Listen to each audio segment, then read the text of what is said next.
Oh, yeah, there we go. Alrighty. Welcome back to another thrilling installment of um, whatever episode it is today.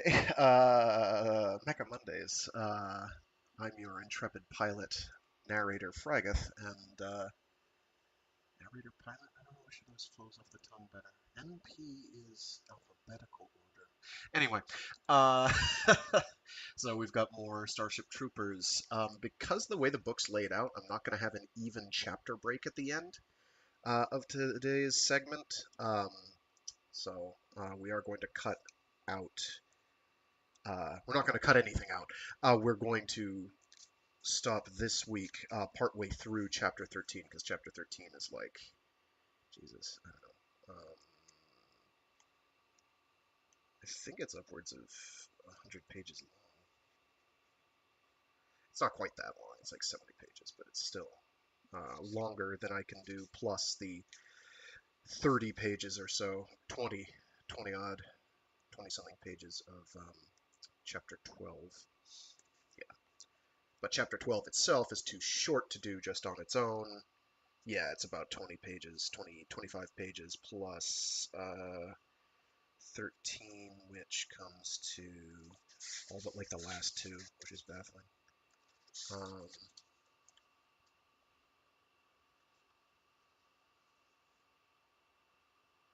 so it's more like 60 pages. Still, I can't do both at once, so we're cutting a bit out. We'll be cutting out early into chapter 13. Oh, come on. Oh, don't lose your. I do this all the time. It's an old book, so I'm like constantly walking on eggshells or maneuvering it like eggshells because it's delicate and old. This is not a first edition. I might have some first editions of a few things, but not in like, oh, this is a book from 1950 that I have a first ed of. No, none of that. None that I sought out as first editions. Yeah, this is a printing from 61 though, so it is like 70 years old, but it's not a first ed. This is the Signet 50-cent printing, so it's not because I'm cheap. It didn't cost me 50 cents, but yeah, here we go. That's probably good. I think that's where I cut out. No, I have been having some interesting network issues over the last however long, so if something goes terribly wrong like it did last Friday, I am sorry. Um, that at least recovered, but it's been doing some interesting things in the midst and betwixt. So, we're going to get cracking. Previously, what happened previously? That's a very good question. We kind of went over we're actually caught up timeline wise from the first chapter. Basically, everything after the first intro chapter has been like, how did we get to this point in time? So we had some description of the Klendathu drop, which, if anything, based on context, is possibly worse contextually than the one in the movie in some ways. Um, in that it's like, oh, we're this superior military force, and we just kind of, it was just a complete fumbling of the ball in every way. Um, and he's like, don't go all armchair general on it. Probably we would have made the same mistakes regardless, but suffice it to say, it didn't go well, and that's how they lost Rajak, their lieutenant, their head honcho, and Jelly had to take control command. Um, let's see. We also had a discussion about a planet that's like Earth but retarded. Their words, not mine. Um, Due to a lack of uh, evolutionary impetus and mutation due to radiation, there's less radiation on the planet, but it's being used kind of as Earth's secret base, backup secret base. And he goes into Heinlein goes on to kind of a diatribe. Well, without like some reason to push us, would we ever evolve or change over time? And it's like, well, maybe, maybe not. I don't know. Johnny doesn't know. Johnny doesn't know much. He knows what he can do. That's kind of what makes him sympathetic, is he's just kind of this guy. He's just this guy, you know? Uh, yeah, okay. That should be fine. Okay. I want to say there was something else that happened. Oh, he kind of has been promoted. He has been promoted, mostly due to staff shortages and being bumped around. Um,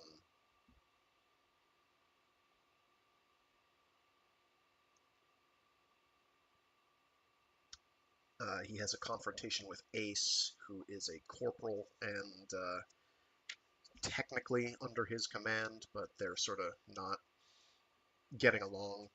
And he's like, I have to show you who's boss. He kind of winds up losing the fight, but uh, Ace is like, okay, it's fine.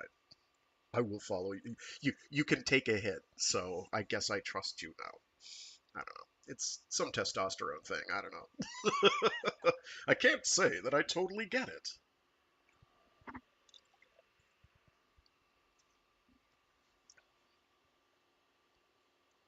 So with that, we'll get cracking, and not just our voice, hopefully. Watching, waiting, commiserating. Oh no.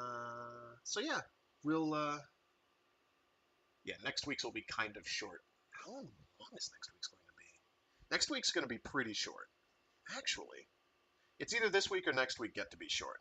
Um, there's not much I can do about that, just because the way the chapters are laid out. But you can't buy fighting spirit. Oh, don't spoil them. Winds up being 6 of one, half dozen of the other, so to speak. Yeah, whatever. There's no perfect way to split this particular hair. It's gonna be one's gonna be short, one's gonna be long, but this way it's more even than it would have been. Uh, what was I going to do the week after next? I don't even remember. I think I was going to just get cracking on Armor by Stately, which is like this but longer and a little less philosophical. It's got like an actual plot. I'm not saying Starship Troopers has no plot. There is kind of a plot, sort of. Events proceed from point A. Oh, well, that's a bad sign. Audio just kicked in for you. That's very bad. That's what I don't like to hear. That's probably network issues because it didn't tell me that there was a kick out. Could just be YouTube having problems, but I've been having issues on my end. There's a switch, network switch that's been it failed a few SAN rolls, and this is what happens when software updates sometimes. Hopefully that will not continue. If it cuts out again, tell me. Um, like mid sentence or something, because I might not notice. If I have to re-record this, I will not be happy, but I will do it. I've had to do it in the past.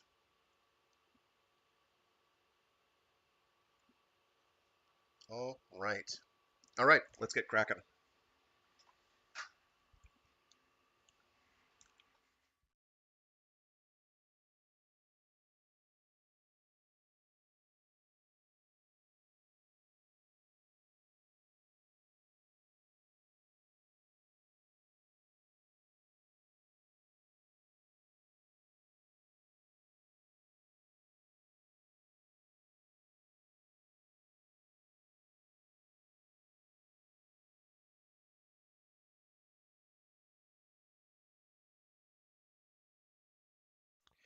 Chapter 12.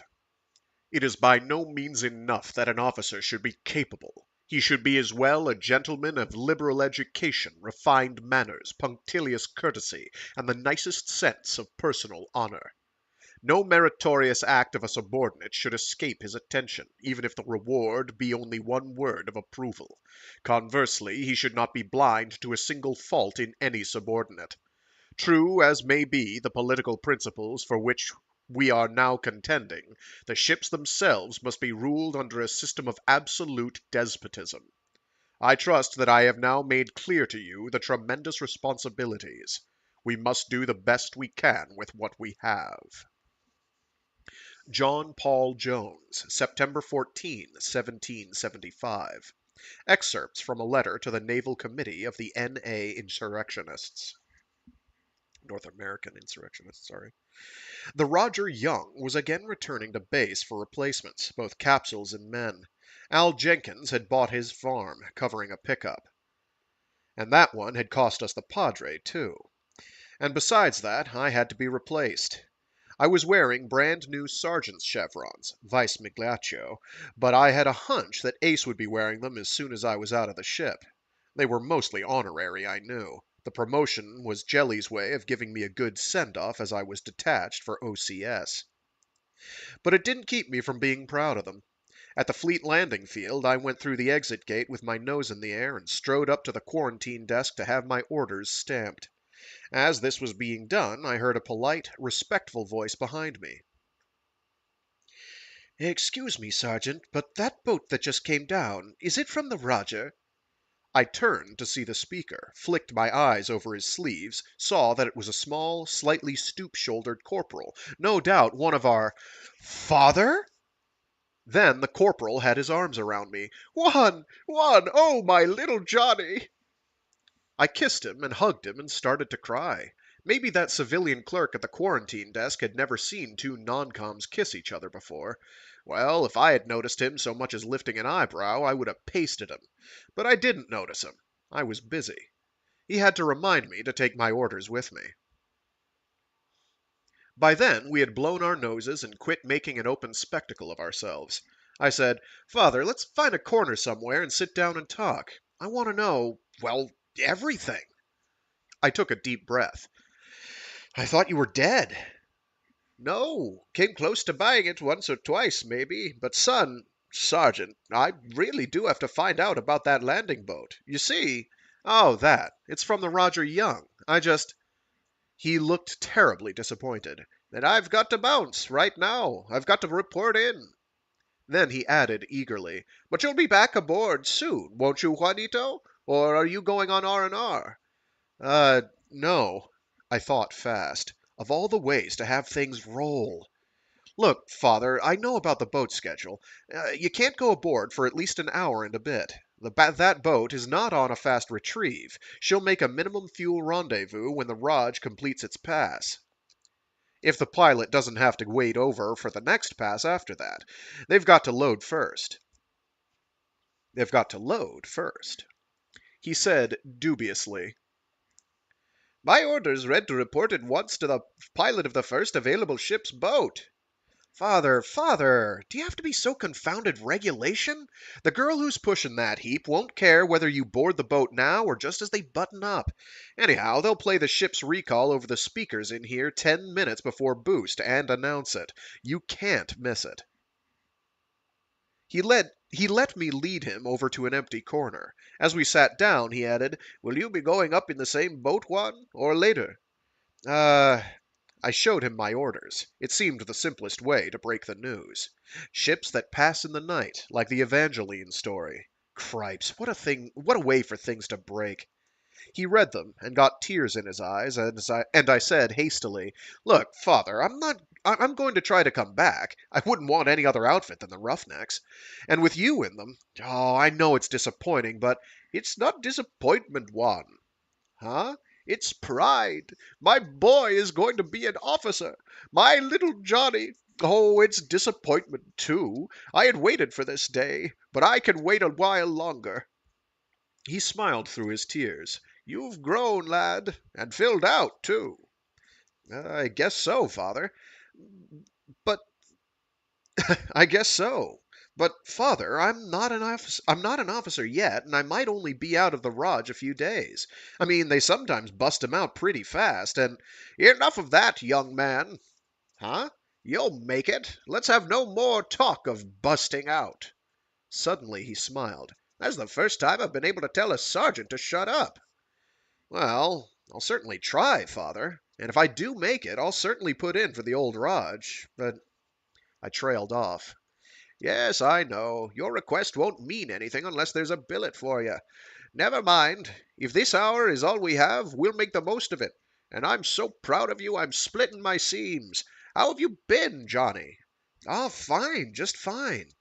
I was thinking that it wasn't all bad. He would be better off in the Roughnecks than in any other outfit. All my friends, they'd take care of him, keep him alive. I'd have to send a gram to Ace. Father, like as not, wouldn't even let them know he was related. Father, how long have you been in?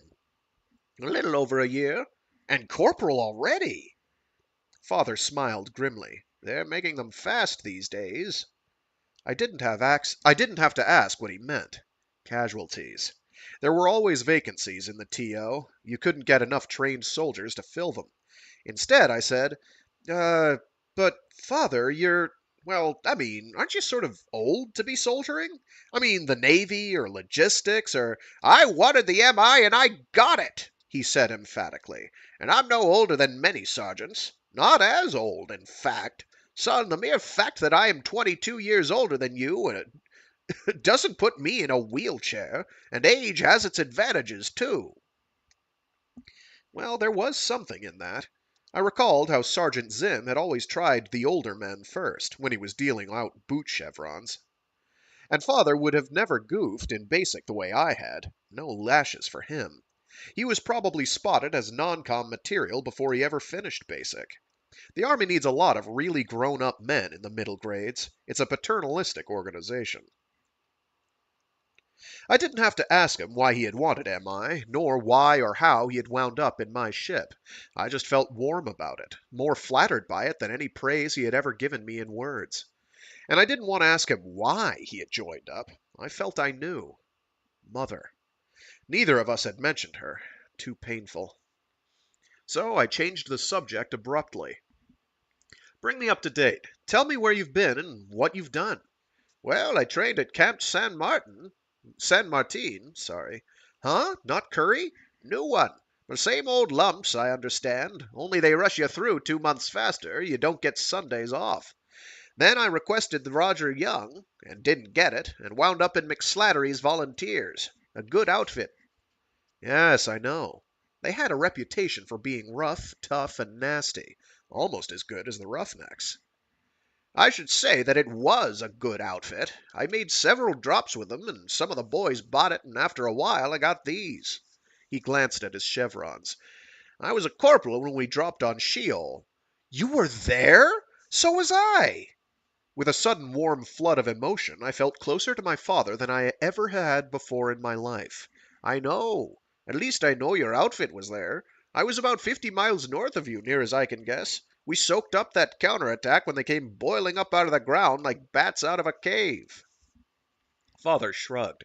So when it was over, I was a corporal without an outfit. Not enough of us left to make a healthy cadre. So they sent me back here. I could have gone with King's Kodiak Bears, but I had a word with the placement sergeant, and sure as sunrise the Roger Young came back with a billet for a corporal. So here I am. And when did you join up?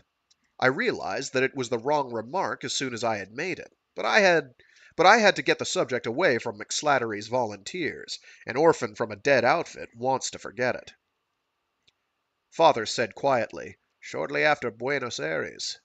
Oh, I see. Father didn't say anything for several moments. Then he said softly, I am not sure that you do see, son. Sir? It will not be easy to explain. Certainly, losing your mother had a great deal to do with it, but I didn't enroll to avenge her, even though I had that in mind, too. You had more to do with it. Me? Yes, you. Son, I always understood what you were doing better than your mother did.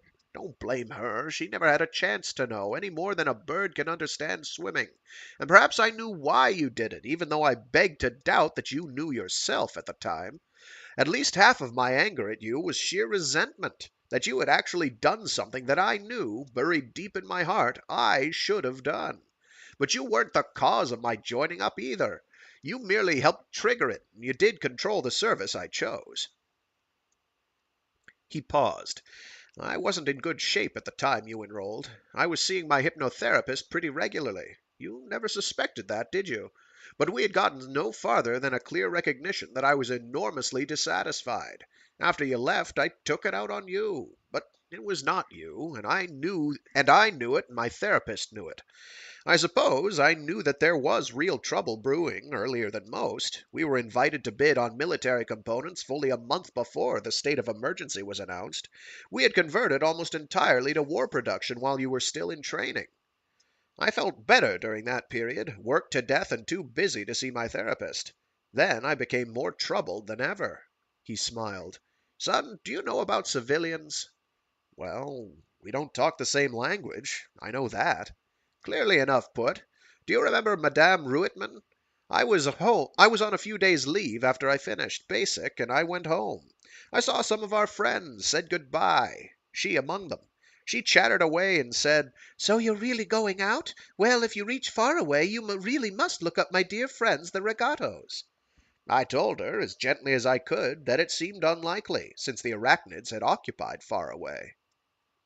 It didn't faze her in the least. She said, "Oh, that's all right. They're civilians." Father smiled cynically. "Yes, I know.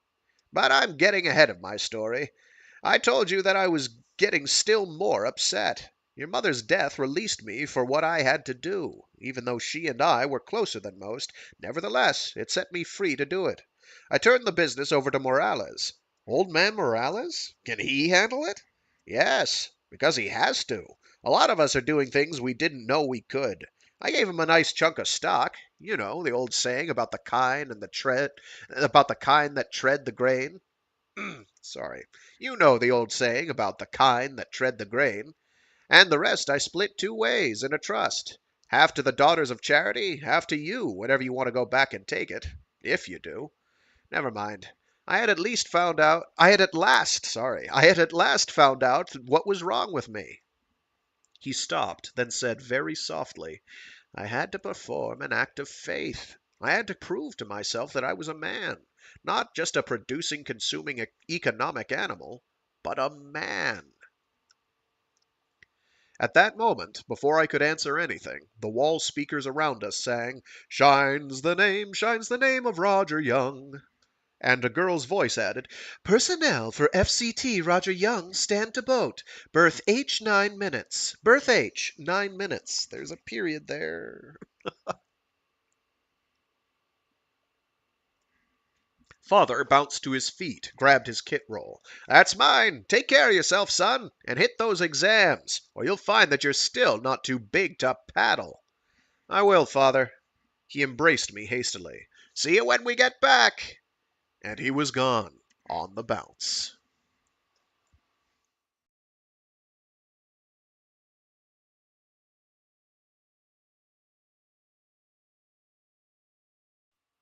In the commandant's office I reported to a fleet sergeant who looked remarkably like Sergeant Ho, even to lacking an arm. However, he lacked Sergeant Ho's smile as well.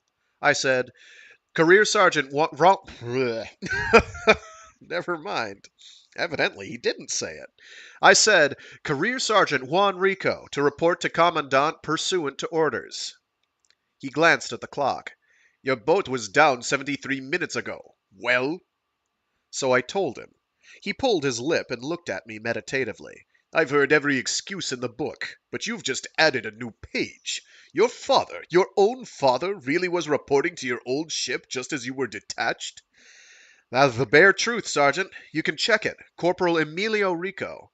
We don't check the statements of the young gentlemen around here. We simply cashier them if it ever turns out that they have not told the truth.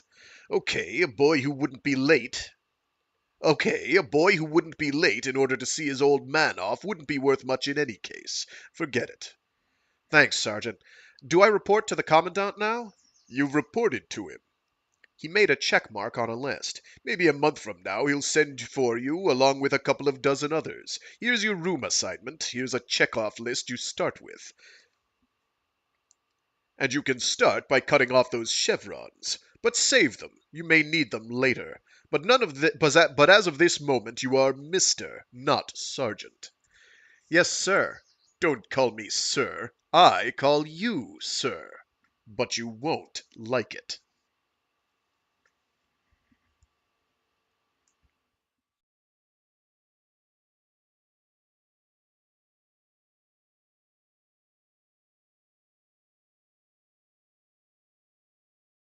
I am not going to describe Officer Candidate's School. It's like basic, but squared and cubed with books added.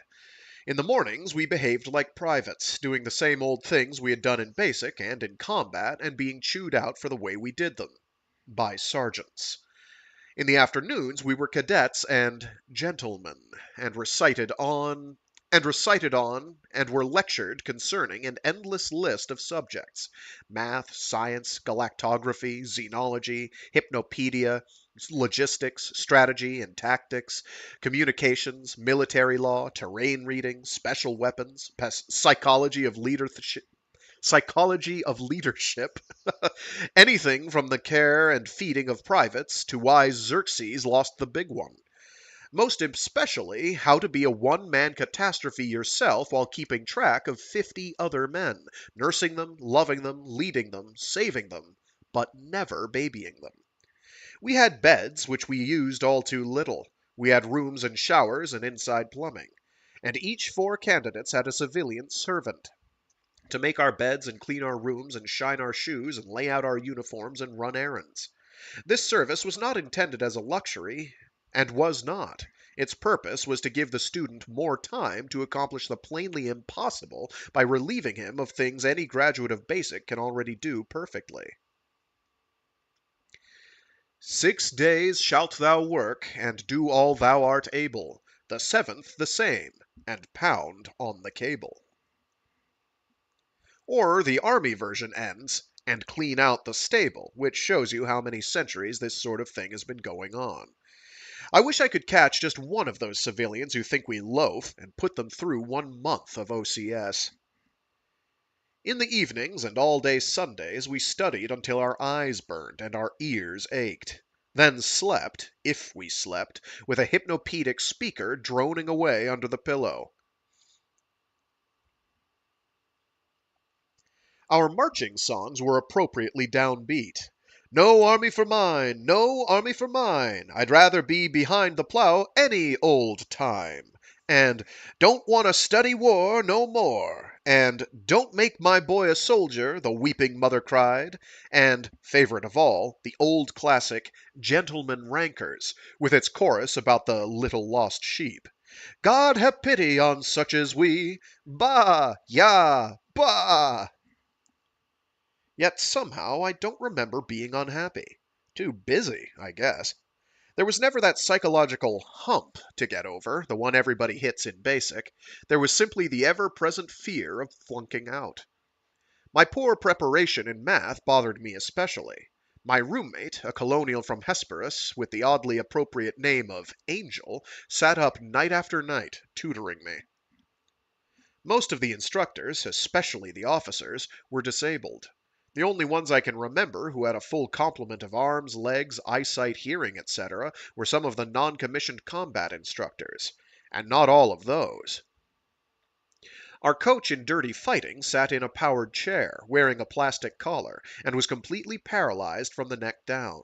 But his tongue wasn't paralyzed, his eye was photographic, and the savage way in which he could analyze and criticize what he had seen made up for his minor impediment.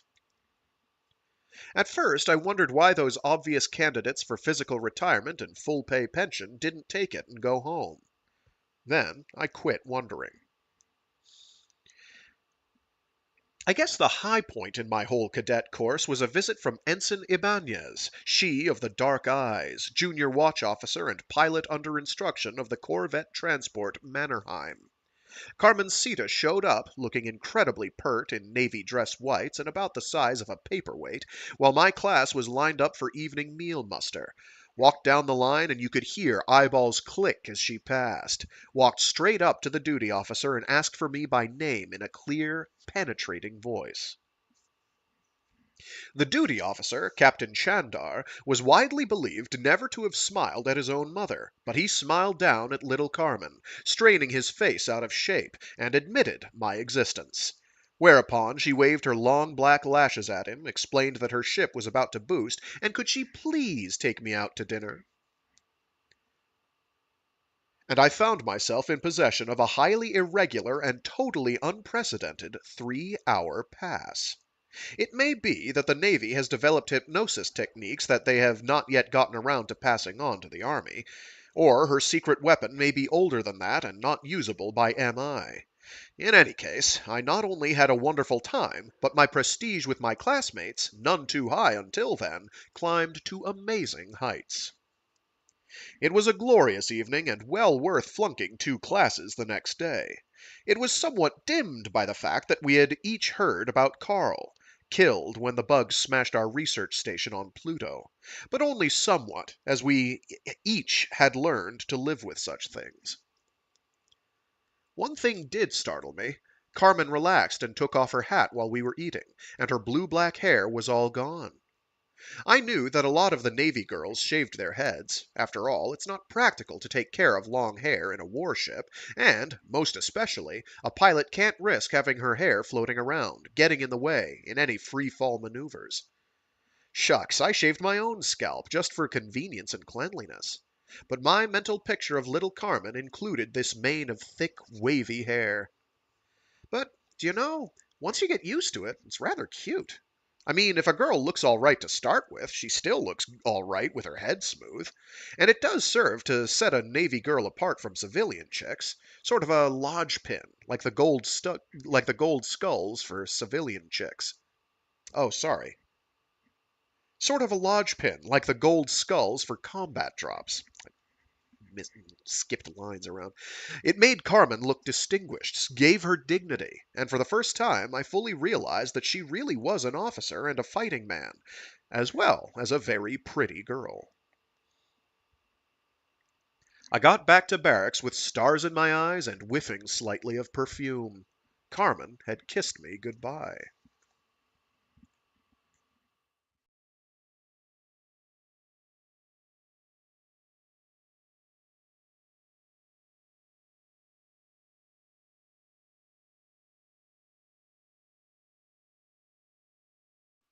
The only OCS classroom course, the content of which I'm even going to mention, was History and Moral Philosophy. If I'm going to keep mangling lines, I'm going to do things to my tongue.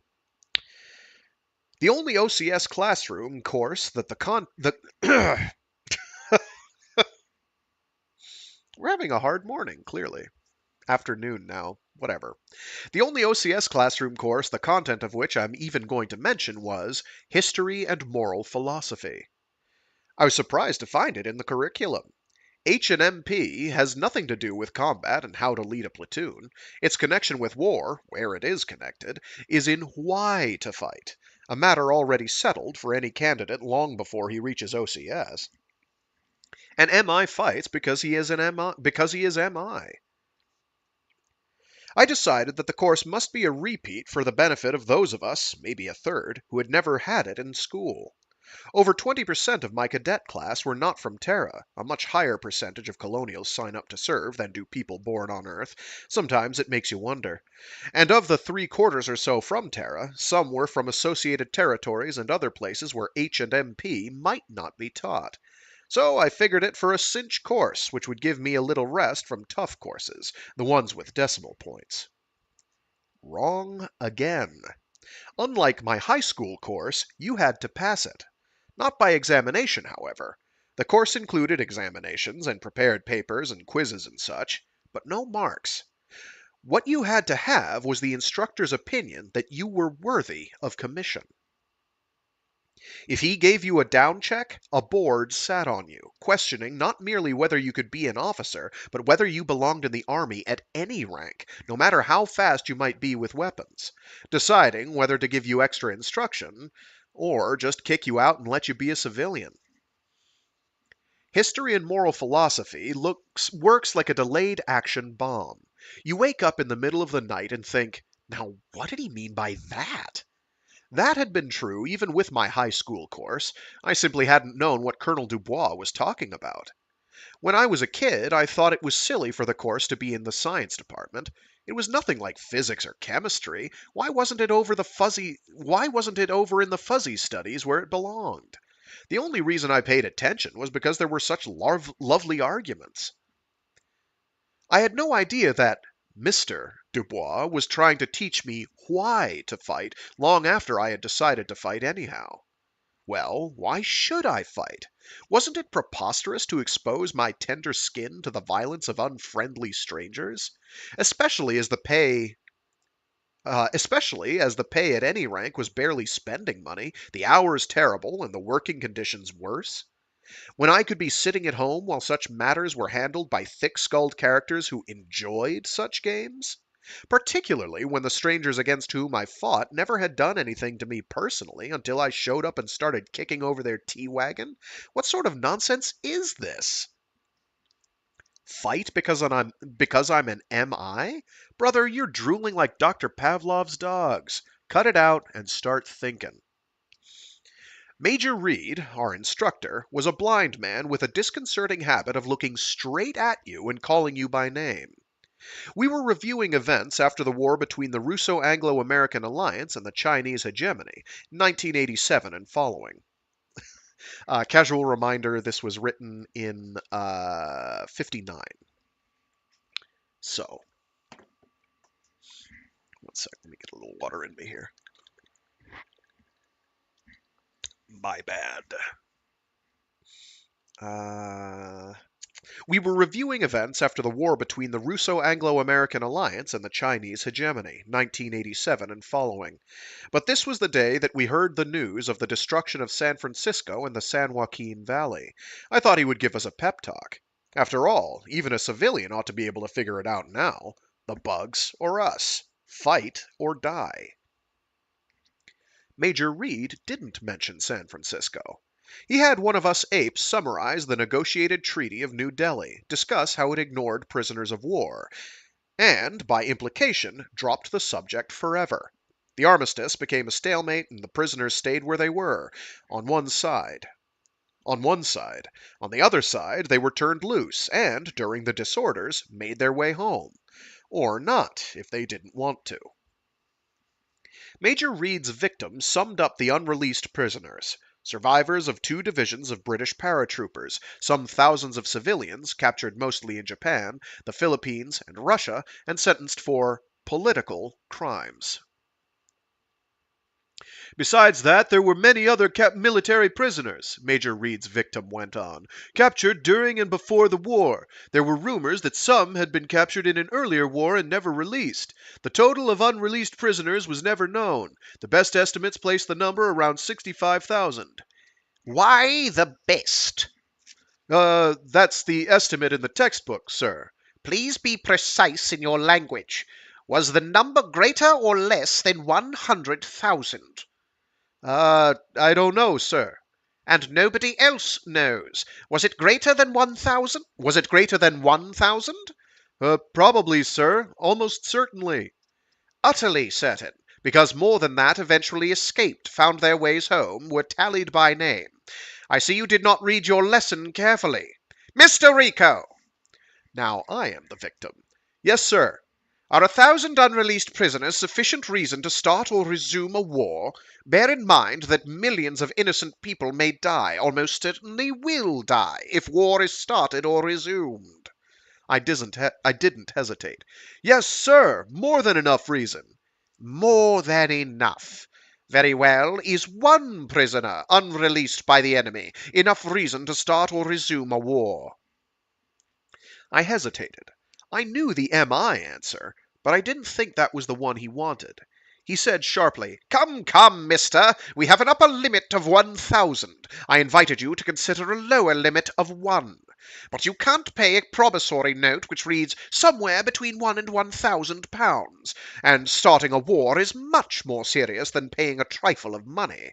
Wouldn't it be criminal to endanger a country, 2 countries in fact, to save 1 man, especially as he may not deserve it, or may die in the meantime? Thousands of people get killed every day in accidents, so why hesitate over 1 man? Answer! Answer yes or answer no. You're holding up the class. He got my goat. I gave him the Cap Trooper's answer. Yes, sir. Yes, what? It doesn't matter whether it's 1,000 or just one, sir. You fight. Aha! The number of prisoners is irrelevant. Good. Now prove that answer. I was stuck. I knew it was the right answer, but I didn't know why. He kept hounding me. Speak up, Mr. Rico. This is an exact science. You have made a mathematical statement. You must give proof. Someone may claim that you have asserted, by analogy, that one potato is worth the same price, no more, no less, as 1,000 potatoes. No? No, sir. Why not? Prove it. Men are not potatoes. Well, most men. Sorry, that was my aside, not written in the book. Good, good, Mr. Rico. I think we have strained your tired brain enough for one day. Bring to class tomorrow a written proof in symbolic logic of your answer to my original question. I'll give you a hint. See reference 7 in today's chapter. Mr. Salomon, how did the present political organization evolve out of the disorders, and what is its moral justification? Sally stumbled through the first part. However, nobody can describe accurately how the Federation came about. It just grew. With national governments in collapse at the end of the 20th century, something had to fill the vacuum, and in many cases it was returned veterans. They had lost a war, most of them had no jobs, many were sore as could be over the terms of the Treaty of New Delhi, especially the POW foul-up, and they knew how to fight. But it wasn't revolution. It was more like what happened in Russia in 1917. The system collapsed. Somebody else moved in. The first known case, in Aberdeen, Scotland, was typical. Some veterans got together as vigilantes to stop rioting and looting, hanged a few people, including 2 veterans, and decided not to let anyone but veterans on their committee. Just arbitrary at first. They trusted each other a bit, they didn't trust anyone else. They trusted each other a bit, they didn't trust anyone else. What started as an emergency measure became constitutional practice in a generation or two. Probably those Scottish veterans, since they were finding it necessary to hang some veterans, decided that, if they had to do this, they weren't going to let any bleeding profiteering black market double time for overtime army dodging unprintable civilians have any say about it. They'd do what they were told, see? While us apes straightened things out. That's my guess, because I might feel the same way, and historians agree that antagonism between civilians and returned soldiers was more intense than we can imagine today. Sally didn't tell it by the book. Finally, Major Reed cut him off. Bring a summary to class tomorrow, 3,000 words. Mr. Salomon, can you give me a reason, not historical nor theoretical, but very practical, why the franchise is today limited to discharged veterans? Oh, good. It looks like the Twitch bots are acting up. Nice. It's been a delightfully long time since they pinged me. Sorry. Mr. Salomon, can you give me a reason, not historical nor theoretical, but practical, why the franchise is today limited to discharged veterans? Because they are picked men, sir. Smarter. Preposterous. Sir? Is the word too long for you? I said it was a silly notion. Servicemen are not brighter than civilians. In many cases, civilians are much more intelligent. That was just the sliver of justification underlying the attempted coup d'etat before the Treaty of New Delhi, the so-called revolt of the scientists. Let the intelligent elite run things and you'll have utopia. It fell flat on its foolish face, of course, because the pursuit of science, despite its social benefits, is itself not a social virtue. Its practitioners can be men so self-centered as to be lacking in social responsibility. I've given you a hint, mister. Can you pick it up? Sally answered, Our servicemen are disciplined, sir. Major Reed was gentle with him. Sorry. An appealing theory not backed up by fact. votes. You and I are not permitted to vote as long as we remain in the service, nor is it verifiable that military discipline makes a man self-disciplined once he is out. The crime rate of veterans is much like that of civilians. And you have forgotten that in peacetime most veterans come from non-combatant auxiliary services, and have not been subjected to the full rigours of military discipline. They have merely been harried, overworked, and endangered. Yet their votes count. Major Reed smiled. Mr. Salomon, I handed you a trick question. The practical reason for continuing our system is the same as the practical reason for continuing anything. It works satisfactorily. Nevertheless, it is instructive to observe the details. Throughout history, men have laboured to place the sovereign franchise in hands that would guard it well and use it wisely, for the benefit of all. An early attempt was absolute monarchy, passionately defended as the divine right of kings. Sometimes attempts were made to select a wise monarch rather than leave it up to God, as when the Swedes picked a Frenchman, General Bernadotte, to rule them. The objection to this is that the supply of Bernadottes is limited. Bernadotte's is limited. Historic examples ranged from absolute monarch to utter anarch. Mankind has tried thousands of ways, and many more have been proposed, some weird in the extreme, such as the ant-like communism urged by Plato under the misleading title The Republic. But the intent has always been moralistic, to provide stable and benevolent government. All systems seek to achieve this by limiting franchise to those who are believed to have the wisdom to use it justly. I repeat, all systems. Even the so-called unlimited democracies excluded from franchise not less than 1/4 of their populations by age, birth, poll tax, criminal record, or other. Major Reed smiled cynically. I have never been able to see how a 30-year-old moron can vote more wisely than a 15-year-old genius. But that was the age of the divine right of the common man. Never mind, they paid for their folly. The sovereign franchise has been bestowed by all sorts of rules: place of birth, family of birth, race, sex, property, education, age, religion, etc.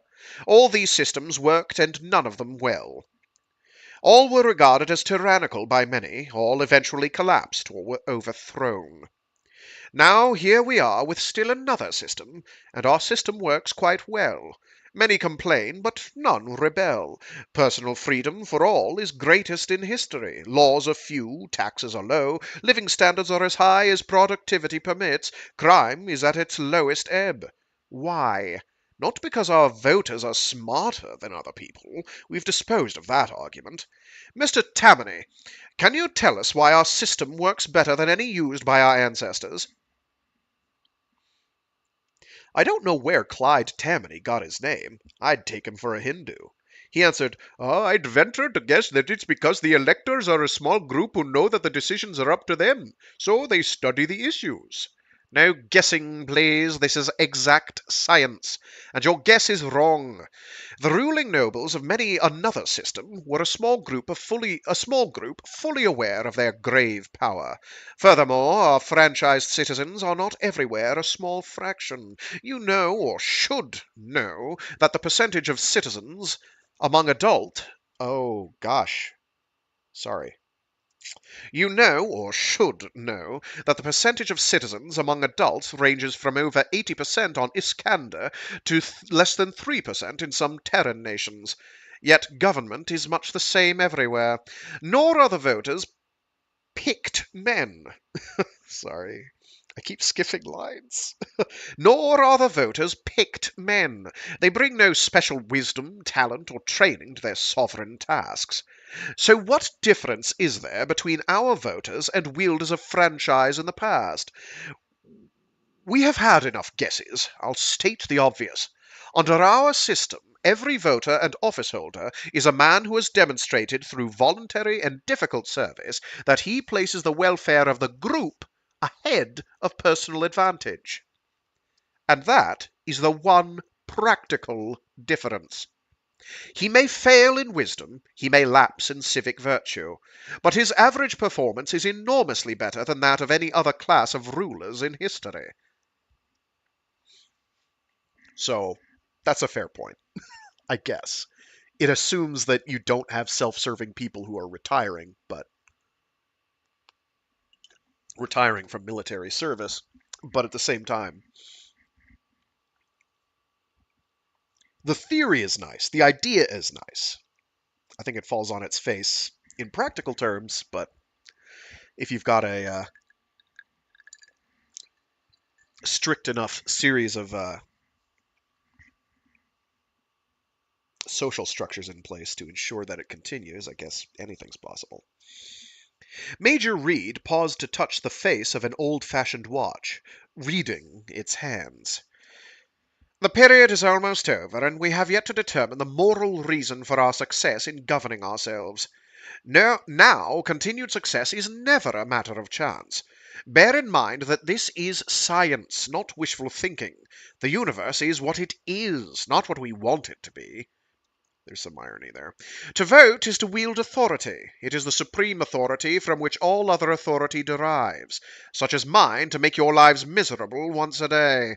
Force, if you will. The franchise is force, naked and raw, for power of the rods and the axe. Whether it is exerted by 10 men or by 10 billion, political authority is force. But this universe consists of paired dualities. What is the converse of authority? Mr. Rico. He had picked one I could answer. Responsibility, sir. Applause. Both for practical reasons and for mathematically verifiable moral reasons, authority and responsibility must be equal, else a balancing takes place as surely as current flows between points of unequal potential. To permit irresponsible authority is to sow disaster. To hold a man responsible for anything he does not control is to behave with blind idiocy. The unlimited democracies were unstable because their citizens were not responsible for the fashion in which they exerted their sovereign authority, other than through the tragic logic of history. The unique poll tax that we must pay was unheard of. No attempt was made to determine whether a voter was socially responsible to the extent of his literally unlimited authority. If he voted the impossible, the disastrous possible happened instead, and responsibility was then forced on him willy-nilly, and destroyed both him and his foundationless temple. Superficially, our system is only slightly different.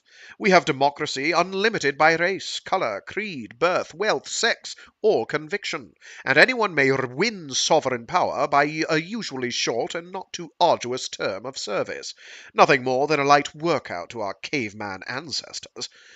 But that slight difference is one between a system that works, since it is constructed to match the facts, and one that is inherently unstable. Since sovereign franchise is the ultimate in human authority, we ensure that all who wield it accept the ultimate in social responsibility. We require each person who wishes to exert control over the state to wager his own life, and lose it, if need be, to save the life of the state. The maximum responsibility a human can accept is thus equated to the ultimate authority a human can exert. Yin and yang, perfect and equal. The Major added, "Can anyone define why there has never been revolution against our system, despite the fact that every government in history has had such? Despite the notorious fact that complaints are loud and unceasing?" One of the older cadets took a crack at it. "Sir, revolution is impossible." "Yes, but why?" "Because revolution, armed uprising, requires not only dissatisfaction, but aggressiveness. A revolutionist has to be willing to fight and die, or he's just a parlor pink. Yeeks. If you separate out the aggressive ones and make them the sheepdogs, the sheep will never give you trouble." Nicely put. Analogy is always suspect, but that one is close to the facts. Bring me a mathematical proof tomorrow. Time for one more question. You ask it, and I'll answer. Anyone? Sir, why not go, well, to the limit. Require everyone to serve, and let everybody vote. Young man, can you restore my eyesight? Sir? Why, no, sir.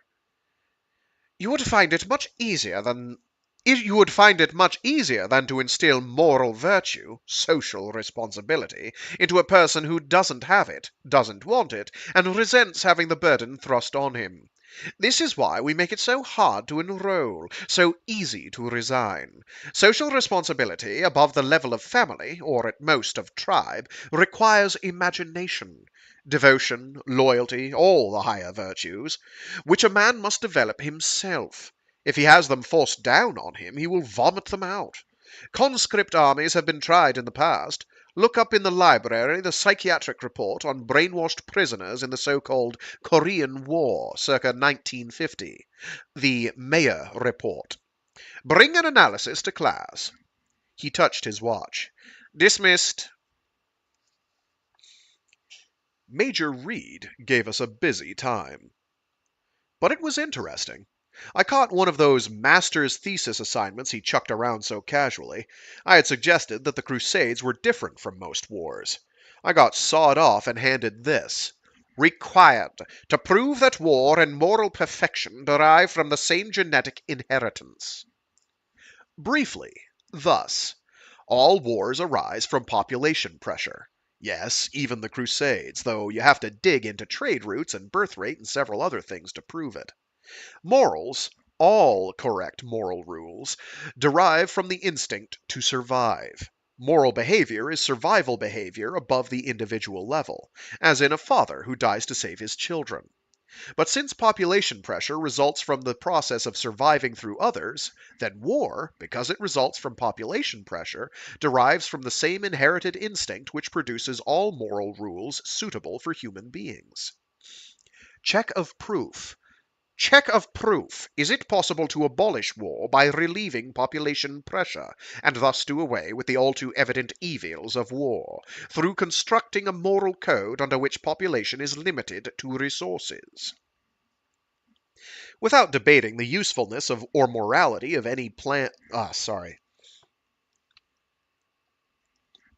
Without debating the usefulness or morality of Planned Parenthood, it may be verified by observation that any breed which stops its own increase gets crowded out by breeds which expand. Some human populations did so in Terran history, and other breeds moved in and engulfed them. Nevertheless, let's assume that the human race manages to balance both birth and death, just right to fit its own planets, and thereby becomes peaceful. What happens? Soon, about next Wednesday, the bugs move in, kill off this breed which ain't gonna study war no more, and the universe forgets us. Which still may happen. Either we spread and wipe out the bugs, or they spread and wipe us out, because both races are tough and smart and want the same real estate. Do you know how fast population pressure could cause us to fill the entire universe shoulder to shoulder? The answer will astound you, just the flicker of an eye in terms of the age of our race. Try it. It's a compound interest expansion. But does man have any right to spread through the universe?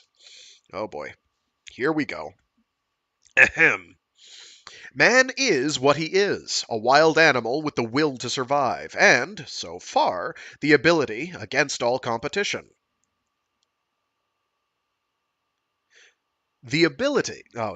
Man is what he is, a wild animal with the will to survive, and, so far, the ability against all competition. Unless one accepts that, anything one says about morals, war, politics, you name it, is nonsense. Correct morals arise from knowing what man is, not what do-gooders and well-meaning old Aunt Nellies would like him to be. Oh my gosh, I have a string of commentary on that, but I'm not going to go there.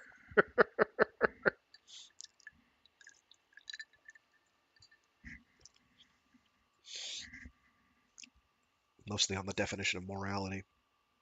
Where are we? The universe will let us know, later, whether or not man has any right to expand through it. In the meantime, the MI will be in there, on the bounce and swinging, on the side of our own race. Toward the end, each of us was shipped out to serve under an experienced combat commander. This was a semi-final examination. Your boardship instructor could decide that you didn't have what it takes. You could demand a board, but I never heard of anybody who did. They either came back with an upcheck, or we never saw them again. Some hadn't failed. It was just that they were killed, because assignments were to ships about to go into action. We were required to keep kit bags packed. Once at lunch, all the cadet officers of my company were tapped. They left without eating, and I found myself cadet company commander. Like boot chevrons, this is an uncomfortable honor, but in less than 2 days, my own call came. I bounced down to the commandant's office, kit bag over my shoulder and feeling grand. I was sick of late hours and burning eyes and never catching up, of looking stupid in class. A few weeks in the cheerful company of a combat team was just what Johnny needed. I passed some new cadets, trotting to class in close formation, each with the grim look that every OCS candidate gets when he realizes that possibly he has made a mistake in bucking for officer, and I found myself singing. I shut up when I was within earshot of the office. 2 others were there, Cadets Hassan and Bird. Hassan the assassin was the oldest man in our class, and looked like something a fisherman had let out of a bottle, while Birdie wasn't much bigger than a sparrow and about as intimidating. We were ushered into the Holy of Holies. The Commandant was in his wheelchair. We never saw him out of it, except Saturday inspection and parade. I guess walking hurt. But that didn't mean you didn't see him. You could be working a prob at the board, turn around and find that wheelchair behind you, and Colonel Nielsen reading your mistakes. He never interrupted. There was a standing order not to shout, "Attention!" But it's disconcerting. There seemed to be about 6 of him. The Commandant had a permanent rank of Fleet General. Yes, that Nielsen. His rank as Colonel was temporary, pending second retirement, to permit him to be Commandant. I once questioned a paymaster about this and confirmed that what the regulations seemed to say. The Commandant got only the pay of a colonel, but would revert to the pay of a Fleet General on the day he decided to retire again. Well, as Ace says, it takes all sorts. I can't imagine choosing half pay for the privilege of riding herd on cadets. Colonel Nielsen looked up and said, "Morning, gentlemen. Make yourselves comfortable." I sat down, but wasn't comfortable. He glided over to a coffee machine, drew 4 cups, and Hassan helped him deal them out. I didn't want coffee, but a cadet doesn't refuse the Commandant's hospitality. He took a sip. "I have your orders, gentlemen," he announced, "and your temporary commissions." He went on, "But I want to be sure you understand your status." We had already been lectured about this. We were going to be officers just enough for instruction and testing. Supernumerary, probationary, and temporary. Very junior, quite superfluous, on good behavior, and extremely on good behavior. Oh, so many commas, so little time. Very junior, quite superfluous, on good behavior, and extremely temporary. We would revert to cadet when we got back, and could be busted at any time by the officers examining us. We would be temporary 3rd lieutenants, a rank as necessary as feet on a fish, wedged into the hairline between fleet sergeants and real officers. It is as low as you can get and still be called an officer. If anybody ever saluted a 3rd lieutenant, the light must have been bad. "Your commission reads 3rd lieutenant," he went on, "but your pay stays the same. You continue to be addressed as Mr.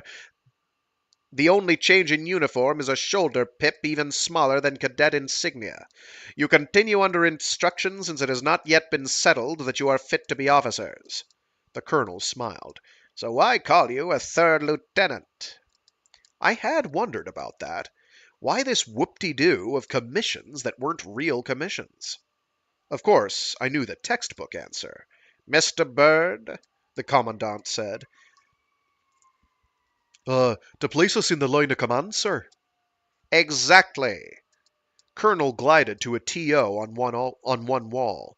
It was the usual pyramid, with chain of command defined all the way down. Look at this. He pointed to a box connected to his... Give me a sec.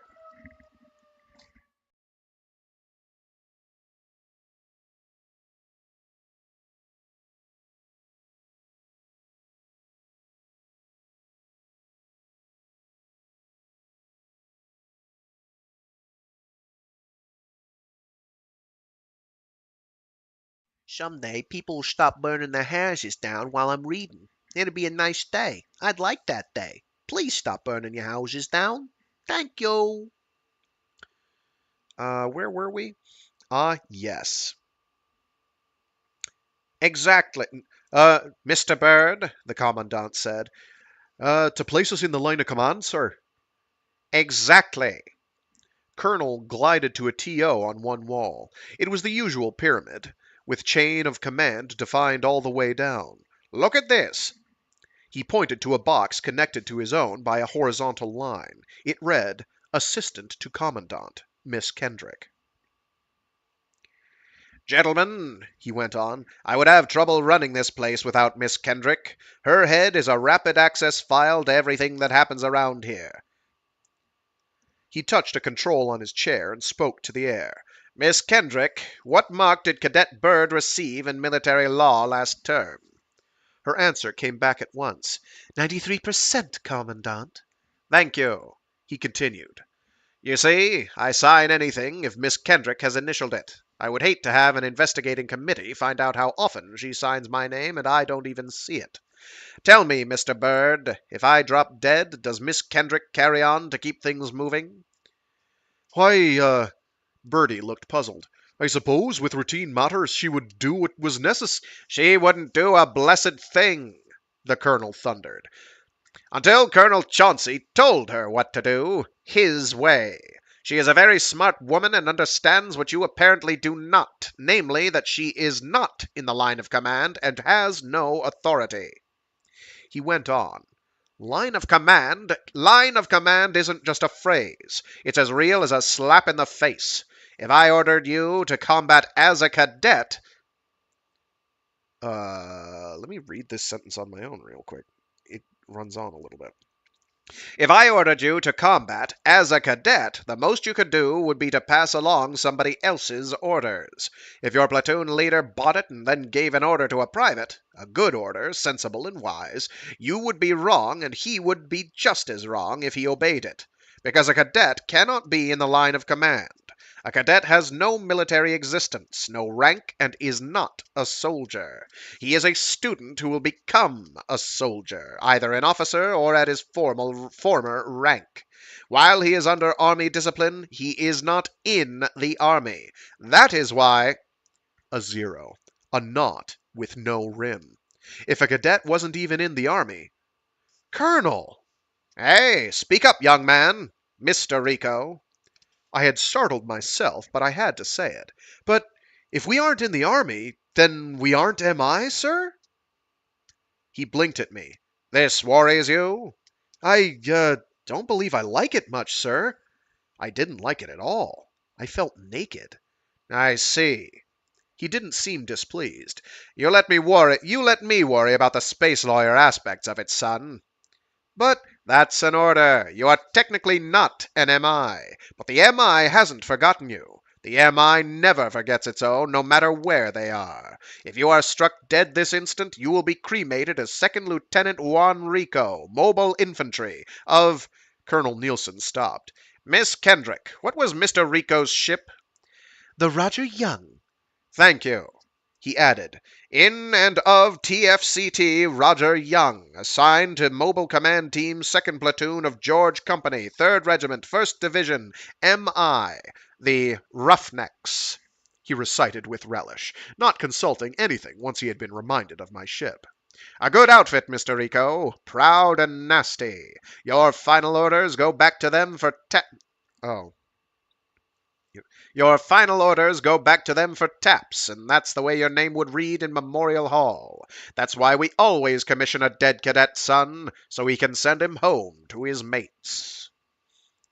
I felt a surge of relief and homesickness and missed a few words.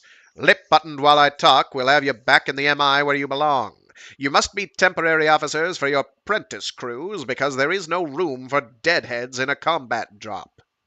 You'll fight and take orders and give orders. Legal orders because you will hold rank and be ordered to serve in that team. That makes any order you give in carrying out your assigned duties as binding as one signed by the C&C. Even more, the commandant went on. Once you are in line of command, you will be ready You must be ready instantly to assume higher command.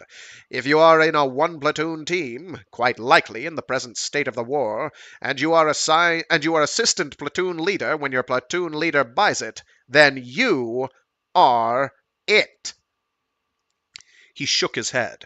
Not acting platoon leader, not a cadet leading a drill, not a junior officer under instruction. Suddenly you are the old man, the boss, commanding officer present, and you discover with a sickening shock that fellow human beings are depending on you alone to tell them what to do, how to fight, how to complete the mission and get out alive.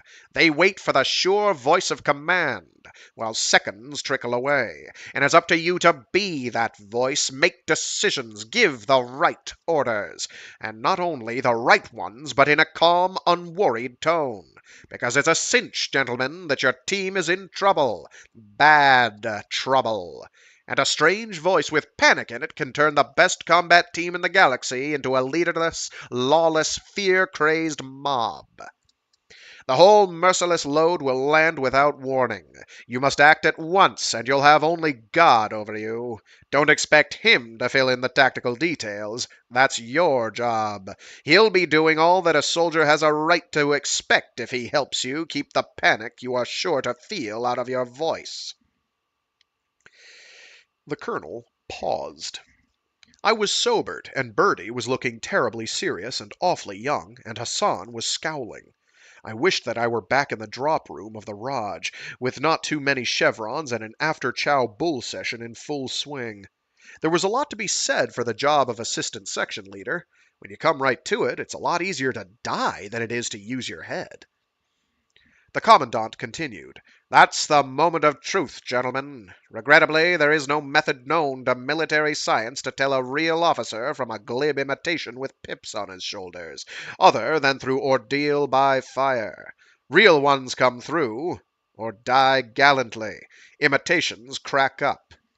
Sometimes, in cracking up, the misfits die, but the tragedy lies in the loss of others, good men, sergeants, and corporals, and privates, whose only lack is fatal bad fortune in finding themselves under the command of an incompetent. We try to avoid this. First is our unbreakable rule that every candidate must be a trained soldier, blooded under fire, a veteran of combat drops. No other army in history has stuck to this rule, though some came close. Most great military schools of the past, St. Cyr, West Point, Sandhurst, Colorado Springs, didn't even pretend to follow it. They accepted civilian boys, trained them, commissioned them, sent them out with no battle experience to command men, and sometimes discovered too late that this smart young officer was a fool, a poltroon, or a hysteric. At least we have no misfits of those sorts. We know you are good soldiers, brave and skilled, proved in battle, else you would not be here. We know that your intelligence and education meet acceptable minimums. With this to start on, we eliminate as many as possible of the not quite competent, get them quickly back in ranks before we spoil good cap troopers by forcing them beyond their abilities. The course is very hard, because what will be expected of you later is still harder. In time, we have a small group whose chances look fairly good. The major criterion left untested is one we cannot test here. That undefinable something which is the difference between a leader in battle and one who merely has the earmarks but not the vocation. So we field test for it. Gentlemen, you have reached that point. Are you ready to take your oath? There was an instant of silence. Then Hassan the assassin answered firmly, "Yes, Colonel." and Bertie and I echoed. The colonel frowned. I have been telling you how wonderful you are. Physically perfect, mentally alert, trained, disciplined, blooded. The very model of the smart young officer. He snorted. Nonsense. You may become officers some day. I hope so. We not only hate to waste money and time and effort, but also, and much more important, I shiver in my boots every time I send one of you half-baked, not-quite officers up to the fleet, knowing what a Frankensteinian monster I may be turning loose on a good combat team. If you understood what you were up against, you wouldn't be so all-fired ready to take the oath the second the question is put to you. You may turn it down and force me to let you go back to your permanent ranks, but you don't know.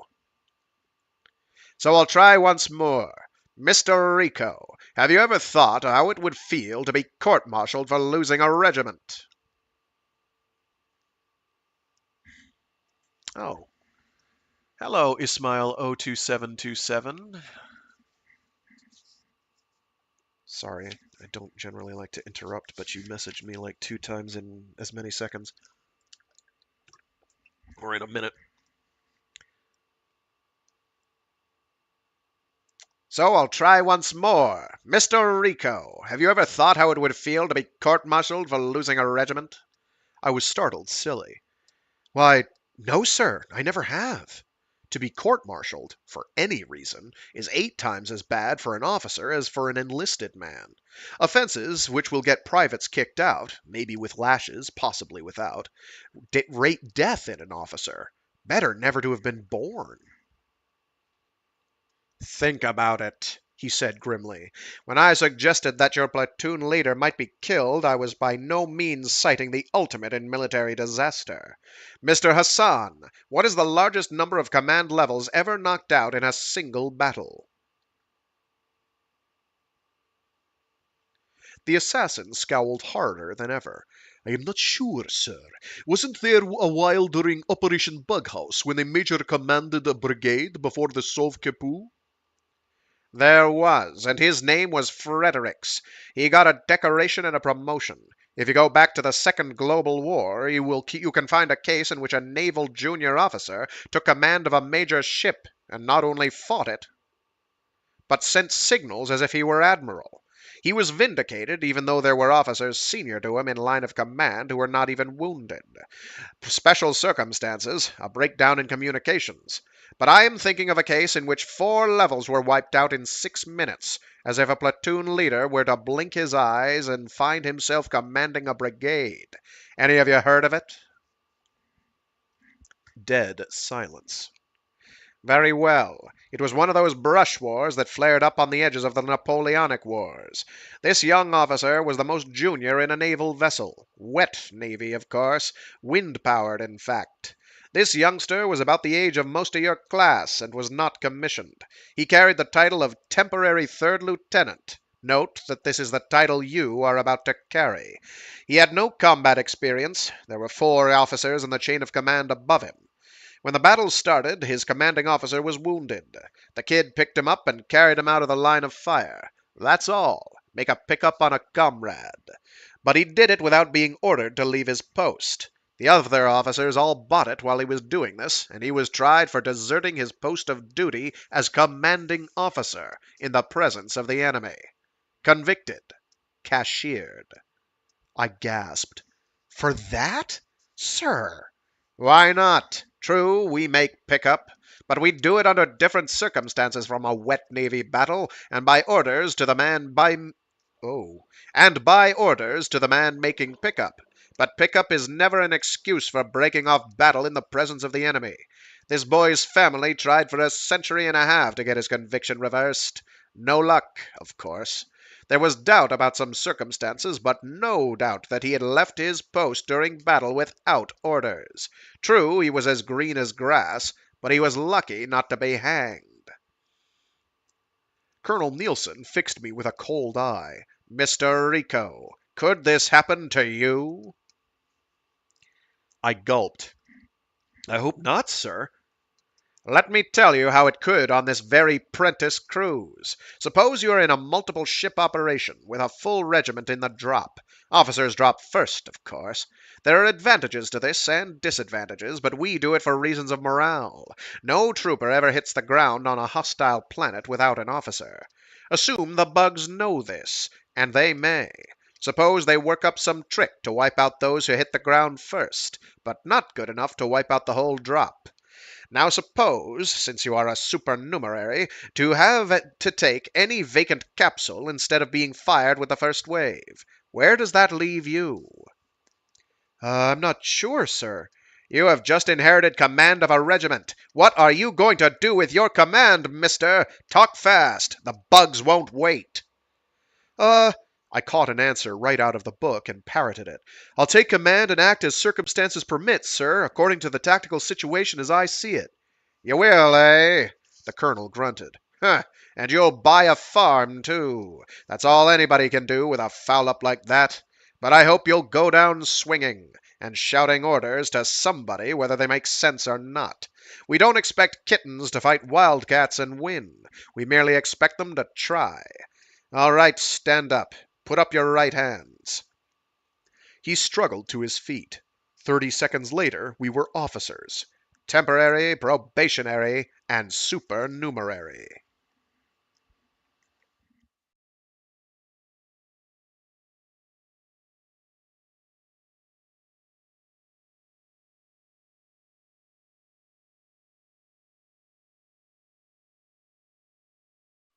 I thought he would give us our shoulder pips and let us go. We aren't supposed to buy them. They're a loan, like the temporary commission they represent. Instead, he lounged back and looked almost human.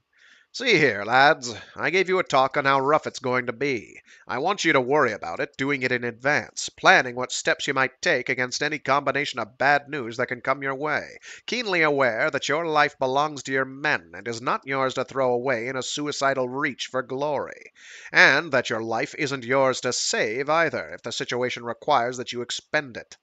I want you to worry yourself sick before a drop so that you can be unruffled when the trouble starts. Impossible, of course, except for one thing. What is the only factor that can save you when the load is too heavy? Anyone? Nobody answered. Ah, come on now, Colonel Nielsen said scornfully. You want recruits? Mr. Hassan. Your leading sergeant, sir, the assassin said slowly. Obviously. He's probably older than you are, more drops under his belt, and he certainly knows his team better than you do. Since he isn't carrying that dreadful, numbing load of top command, he may be thinking more clearly than you are. Ask his advice. You've got one circuit just for that. It won't decrease his confidence in you. He's used to being consulted. If you don't, he'll decide you are a fool, a cocksure know-it-all, and he'll be right. But you don't have to take his advice. Whether you use his ideas or whether they spark some different plan, make your decision and snap out orders. The one thing, the only thing, that can strike terror in the heart of a good platoon sergeant is to find that he's working for a boss who can't make up his mind. There never has been an outfit in which officers and men were more dependent on each other than they are in the MI, and sergeants are the glue that hold us together. Never forget it. The commandant whipped his chair around to a cabinet near his desk. It contained row on row of pigeonholes, each with a little box. He pulled one out and opened it. Mr. Hassan, Sir? these pips were worn by Captain Terence O'Kelly on his Prentice cruise. Does it suit you to wear them? Sir? The assassin's voice squeaked, and I thought the big lunk was going to break into tears. Yes, sir. Come here. Colonel Nielsen pinned them on and said, Wear them as gallantly as he did, but bring them back. Understand me? Yes, sir. I'll do my best. I'm sure you will. There's an air car waiting on the roof, and your boat boosts in 28 minutes. Carry out your orders, sir. The assassin saluted and left. The commandant turned and picked out another box. Mr. Bird, are you superstitious? No, sir.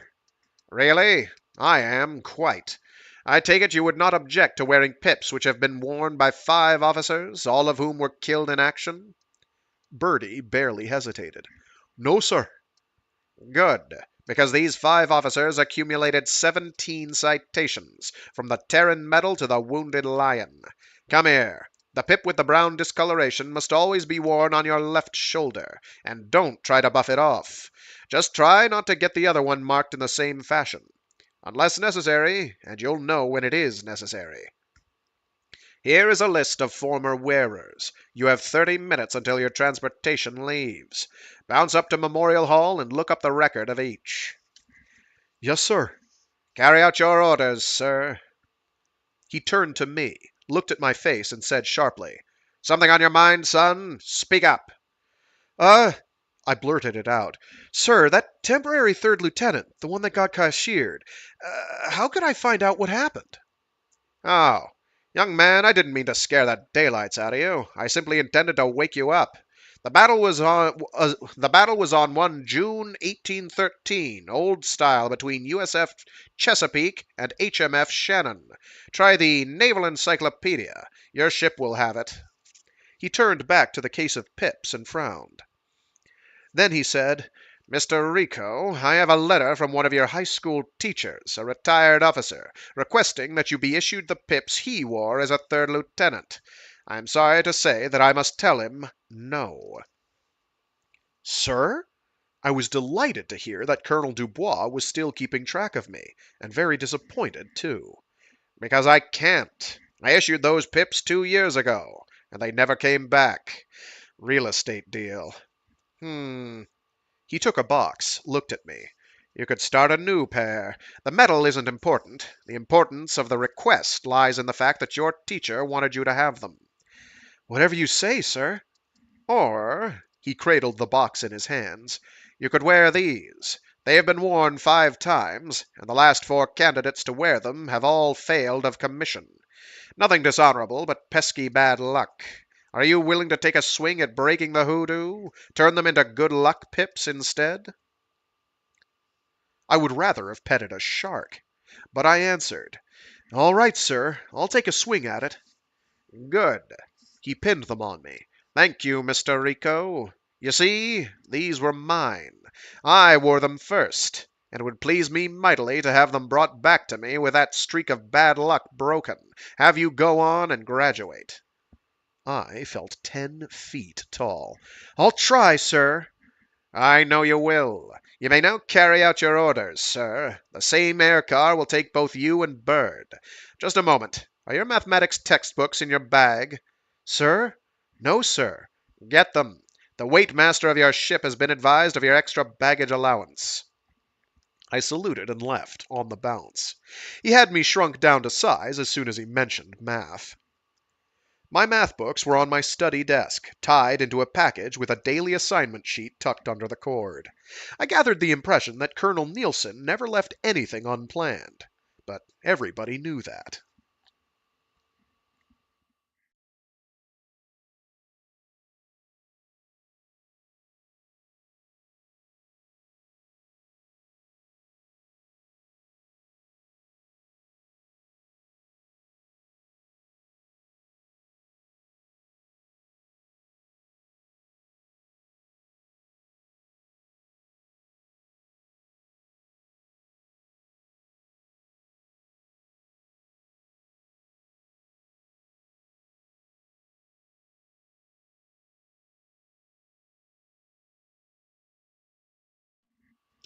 Bertie was waiting on the roof by the air car. He glanced at my books and grinned.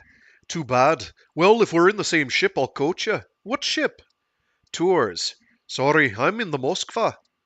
We got in. I checked the pilot. I saw that it had been preset for the field, closed the door, and the car took off.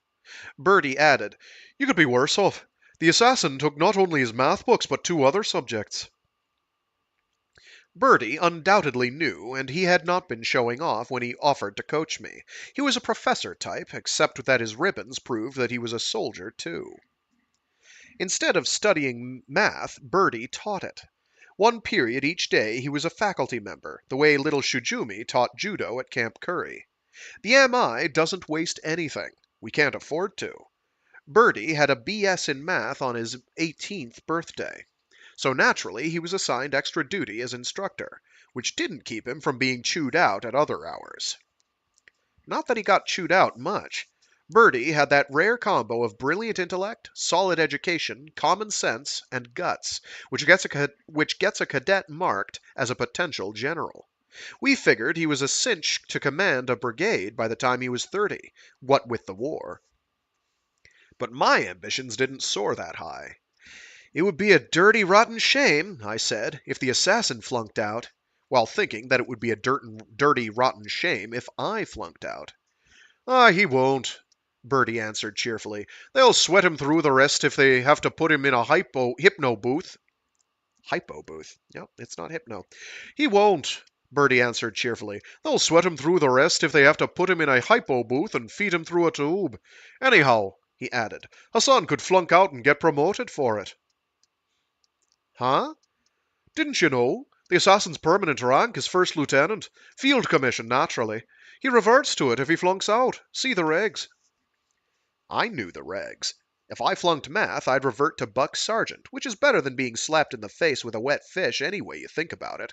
And I'd thought about it, lying awake nights after busting a quiz. But this was different. Hold it, I protested. He gave up first lieutenant, permanent grade, and has just made temporary third lieutenant in order to become a second lieutenant? Are you crazy? Or is he? Bertie grinned. Just enough to make us both MI. But I don't get it. Sure you do. The assassin has no education that he couldn't pick up in the MI, so how high can he go? I'm sure he could command a regiment in battle and do a real swinging job, provided somebody else planned the operation. But commanding in battle is only a fraction of what an officer does, especially a senior officer.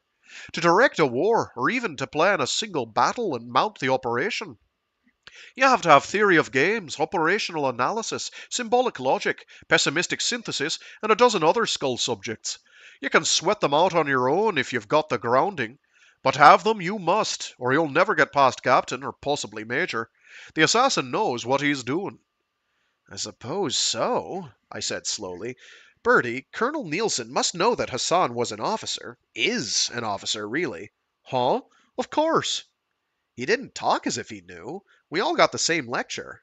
Not quite. Did you notice that when the commandant wanted a question answered in a particular way, he always asked the assassin? I decided it was true. Bertie, what is your permanent rank? The car was just landing. He paused with a hand on the latch and grinned. PFC, and I don't dare flunk out. I snorted. You won't. You can't. I was surprised that he wasn't even a corporal, but a kid as smart and well educated as Bertie would go to OCS just as quickly as he proved himself in combat, which, with the war on, could be only months after his 18th birthday. Bertie grinned still wider. We'll see. You'll graduate. Hassan and I have to worry, but not you. So, suppose Miss Kendrick takes a dislike to me? He opened the door and looked startled. Hey, they're sounding my call. So long. See you, Bertie. But I did not see him, and he did not graduate. He was commissioned 2 weeks later, and his pips came back with their 18th decoration, the Wounded Lion, posthumous.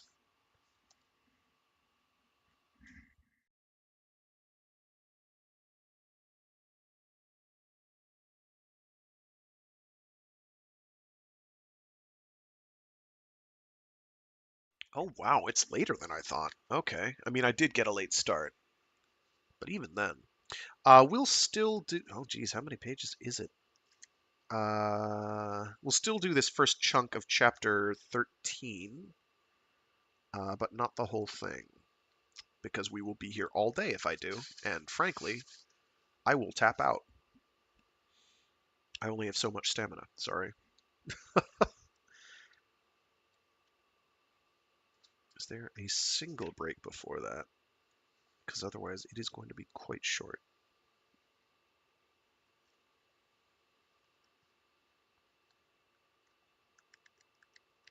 This portion of the book is pretty dense.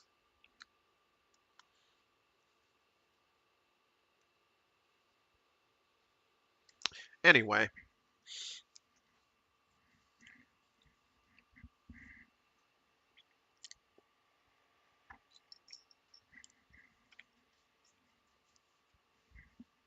Chapter 13. Yous guys think this deleted outfit is a blankety-blank nursery. Well, it ain't. See? Remark attributed to a Hellenic corporal before the walls of Troy, 1194 BC. The Roger Young carries 1 platoon and is crowded. The Tours carries 6 and is roomy. She has the tubes to drop them all at once, and enough spare room to carry twice that number and make a second drop. This would make her very crowded, with eating in shifts, hammocks in passageways and drop rooms, rationed water, inhale when your mate exhales, and get your elbow out of my eye. I'm glad they didn't double up while I was in her. But she has the speed and lift to deliver such crowded troops still in fighting condition to any point in Federation space and much of bug space. Under Cherenkov drive, she cranks Mach 400 or better, say Sol to Capella 46 light years, in under 6 weeks. It's pretty speedy. If you're breaking the laws of physics, which obviously FTL implies. Of course, a 6-platoon transport is not big compared to a battle wagon or a passenger liner. These things are compromises. The MI prefers speedy little 1-platoon corvettes which give flexibility for any operation, while if it was left to the Navy, we would have nothing but regimental transports. It takes almost as many Navy files to run a corvette as it does to run a monster big enough for a regiment. More maintenance and housekeeping, of course, but soldiers can do that. After all, those lazy troopers do nothing but sleep and eat and polish buttons. Do 'em good to have a little regular work. So says the Navy.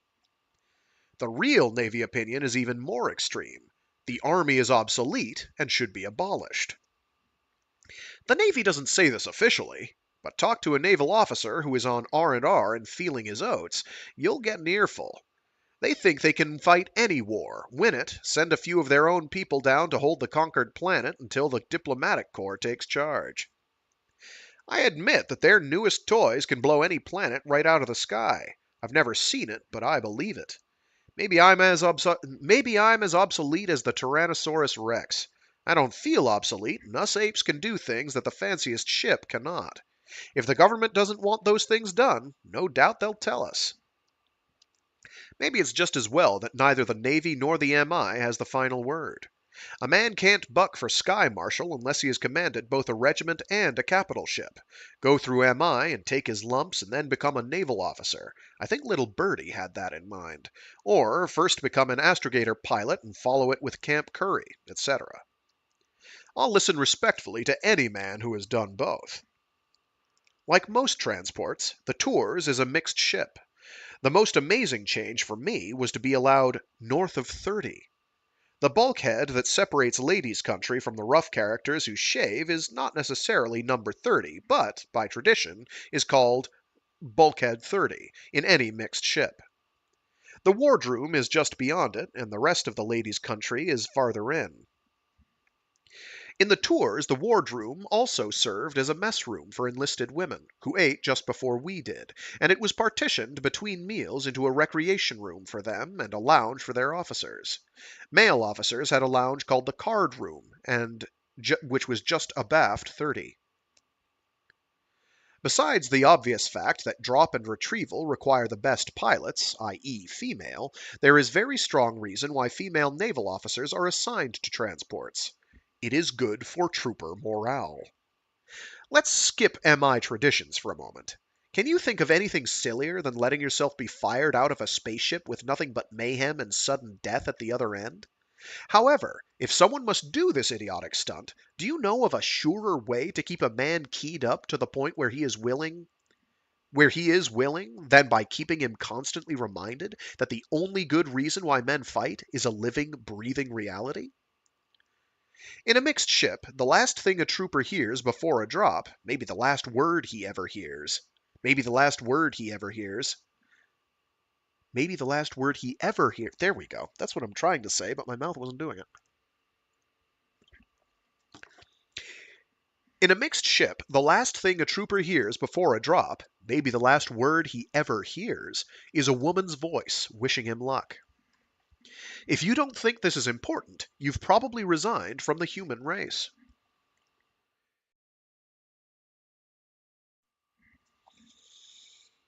The tours had 15 naval officers, 8 ladies and 7 men.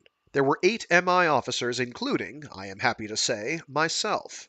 I won't say Bulkhead 30 caused me to buck for OCS, but the privilege of eating with the ladies is more incentive than any increase in pay. The skipper was president of the mess, my boss, Captain Blackstone, was vice president. And not because of rank. 3 naval officers ranked him, but as CO of the strike force, he was de facto senior to everybody but the skipper. Every meal was formal. We would wait in the card room until the hours struck, follow Captain Blackstone in, and stand behind our chairs.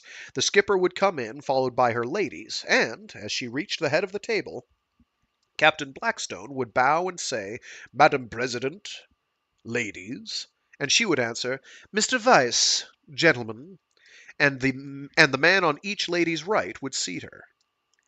This ritual established that it was a social event, not an officers' conference. Thereafter, ranks or titles were used, except that junior naval officers and myself alone among the MI were called Mr. or Miss, with one exception, which fooled me. My first meal aboard I heard Captain Blackstone called Major, although his shoulder pips plainly read Captain. I got straightened out later. There can't be 2 captains in a naval vessel, so an army captain is bumped 1 rank socially rather than commit the unthinkable of calling him by the title reserved for the one and only monarch. If a naval captain is aboard as anything but skipper, he or she is called Commodore, even if the skipper is a lowly lieutenant. The MI observes this by avoiding the necessity in the wardroom and paying no attention to the silly custom in our own part of the ship. Seniority ran downhill from each end of the table, with the skipper at the head and the strike force CO at the foot, the junior midshipman at his right, and myself at the skipper's right. I would most happily have sat by the junior midshipman. She was awfully pretty, but the arrangement is planned chaperonage. I never even learned her first name. I knew that I, as the lowliest male, sat on the skipper's right, but I didn't know that I was supposed to seat her. At my first meal she waited and nobody sat down, until the 3rd assistant engineer jogged my elbow. I haven't been so embarrassed since a very unfortunate incident in kindergarten, even though Captain Jorgensen acted as if nothing had happened. When the skipper stands up, the meal is over. She was pretty good about this, but once she stayed seated only a few minutes, and Captain Blackstone got annoyed. He stood up and called out, "Captain!" She stopped. "Yes, Major." "Will the captain please give orders that my officers and myself be served in the card room?" She answered coldly, "Certainly, sir." And we were, but no naval officer joined us. The following Saturday she exercised her privilege of inspecting the MI aboard, which transport skippers almost never do. However, she simply walked down the ranks without commenting. She was not really a martinet, and she had a nice smile when she wasn't being stern. Captain Blackstone assigned Second Lieutenant Rusty Graham to crack the whip over me about math. She found out about it, somehow, and told Captain Blackstone to have me report to her office for 1 hour after lunch each day, whereupon she tutored me in math and bawled me out when my homework wasn't perfect. Our 6 platoons were 2 companies in a rump battalion. Captain Blackstone commanded Company D, Blackie's Blackguards, and also commanded the rump battalion. Our battalion commander, by the TO, Major Zera, was with A and B companies in the tour's sister ship, Normandy Beach, maybe half a sky away. He commanded us only when the full battalion dropped together, except that Captain Blackie routed certain reports and letters through him. Other matters went directly to fleet, division, or base, and Blackie had a truly wizard fleet sergeant to keep such things straight and to help him handle both a company and a rump battalion in combat. Administrative details are not simple in an army spread through many light years in hundreds of ships. In the old Valley Forge, in the Roger Young, and now in the Tours, I was in the same regiment, the 3rd, Pampered Pets, regiment of the 1st, Polaris, MI Division. 2 battalions formed from the available units had been called the 3rd Regiment in Operation Bughouse, but I did not see my regiment. All I saw was PFC Bamberger and a lot of bugs. I might be commissioned in the Pampered Pets, grow old and retire in it, and never see my regimental commander. The Roughnecks had a company commander, but he also commanded the 1st Platoon, Hornets, in another corvette. I didn't know his name until I saw it on my orders to OCS. There is a legend about a lost platoon that went on R&R as its corvette was decommissioned. Its company commander had just been promoted, and the other platoons had been attached tactically elsewhere. I've forgotten what happened to the platoon's lieutenant, but R&R is a routine time to detach an officer.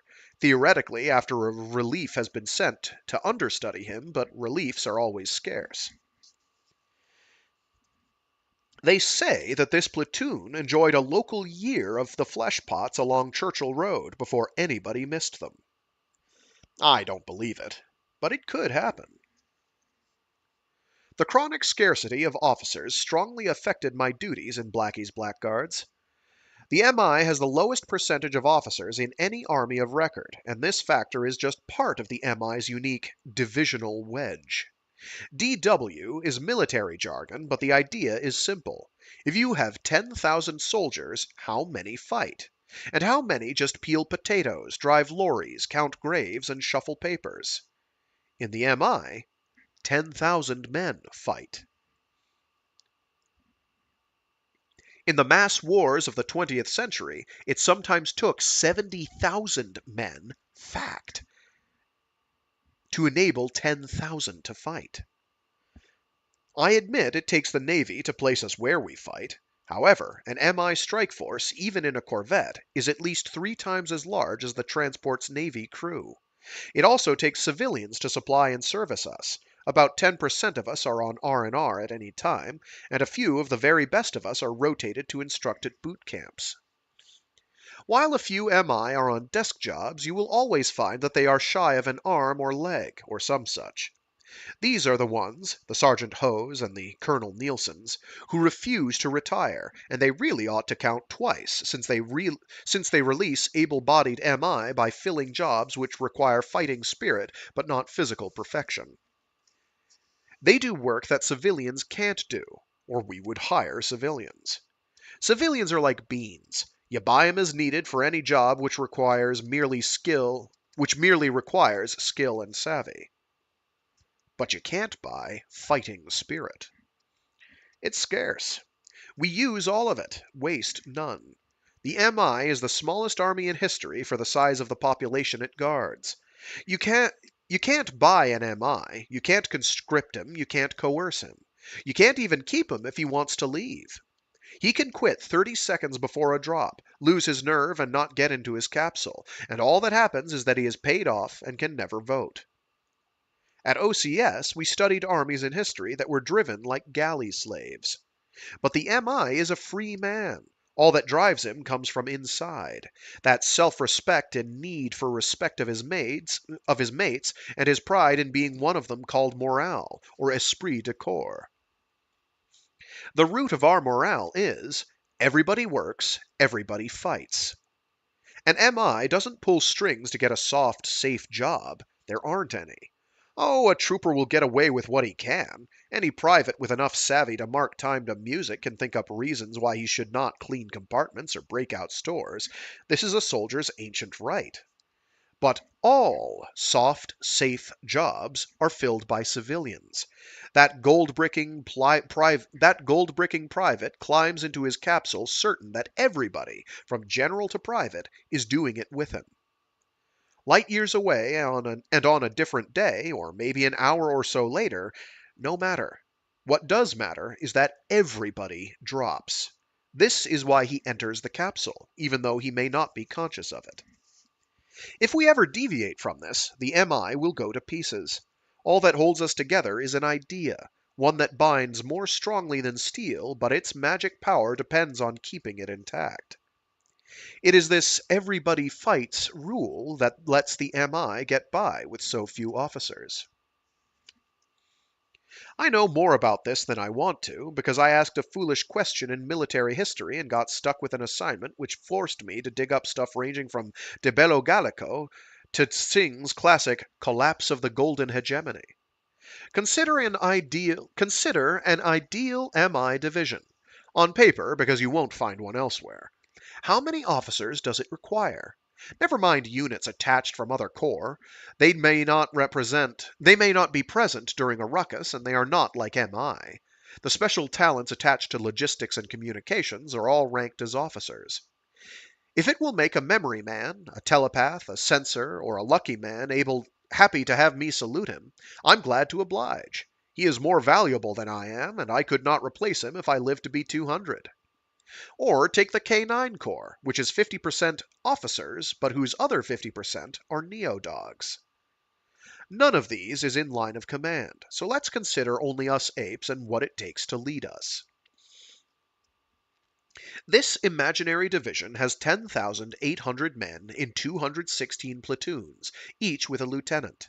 3 platoons to a company calls for 72 captains. 4 companies to a battalion calls for 18 majors or lieutenant colonels. 6 regiments with 6 colonels can form 2 or 3 brigades, each with a short general plus a medium-tall general as top boss. You wind up with 317 officers out of a total, all ranks, of 11,117. There are no blank files, and every officer commands a team. Officers total 3%, which is what the MI does have, but arranged somewhat differently. In fact, a good many platoons are commanded by sergeants, and many officers wear more than one hat, in order to fill some utterly necessary staff jobs. Even a platoon leader should have staff, his platoon sergeant. But he can get by without one, and his sergeant can get by without him. But a general must have staff. The job is too big to carry in his hat. He needs a big planning staff and a small combat staff. Since there are never enough officers, the team commanders in his flag transport double as his planning staff and are picked from the MI's best I'm sorry.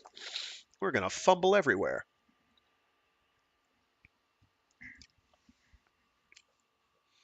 Where were we? Since there are never enough officers, the team commanders in his flag transport double as his planning staff, and are picked from the MI's best mathematical logicians. Then they drop with their own teams. The general drops with a small combat staff, plus a small team of the roughest, on-the-bounce troopers in the MI. Their job is to keep the general from being bothered by rude strangers while he is managing the battle. Sometimes they succeed. Besides necessary staff billets, any team larger than a platoon ought to have a deputy commander. But there are never enough officers, so we make do with what we've got. To fill each necessary combat billet, one job to one officer, would call for a 5% ratio of officers. But 3% is all we've got.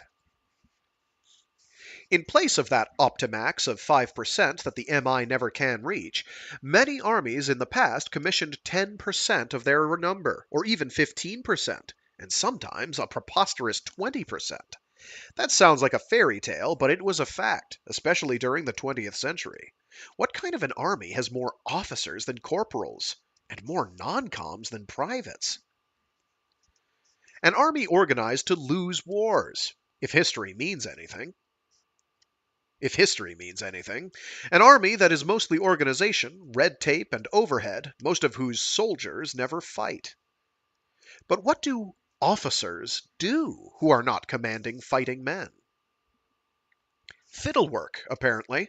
Officers' club officer, morale officer, athletics officer, public information officer, recreation officer, PX officer, transportation officer, legal officer, chaplain, assistant chaplain, junior assistant chaplain, officer in charge of anything anybody can think of, even nursery officer. In the MI, such things are extra duty for combat officers, or, if they are real jobs, they are done better and cheaper and without demoralizing a fighting outfit by hiring civilians.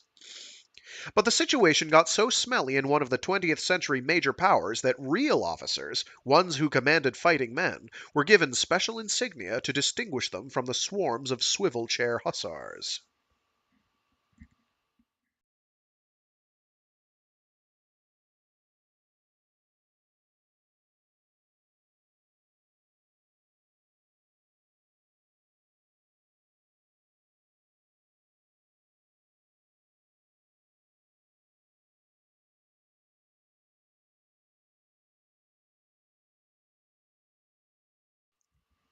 The scarcity of officers got steadily worse as the war wore on, because the casualty rate is always highest among officers, and the MI never commissions a man simply to fill vacancy.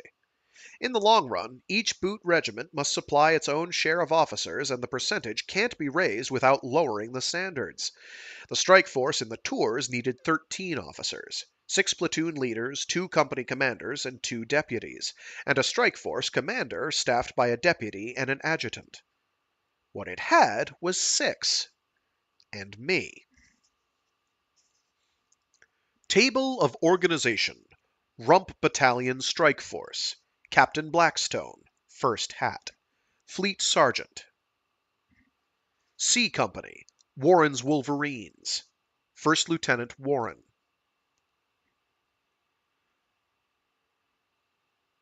D Company, Blackie's Blackguards.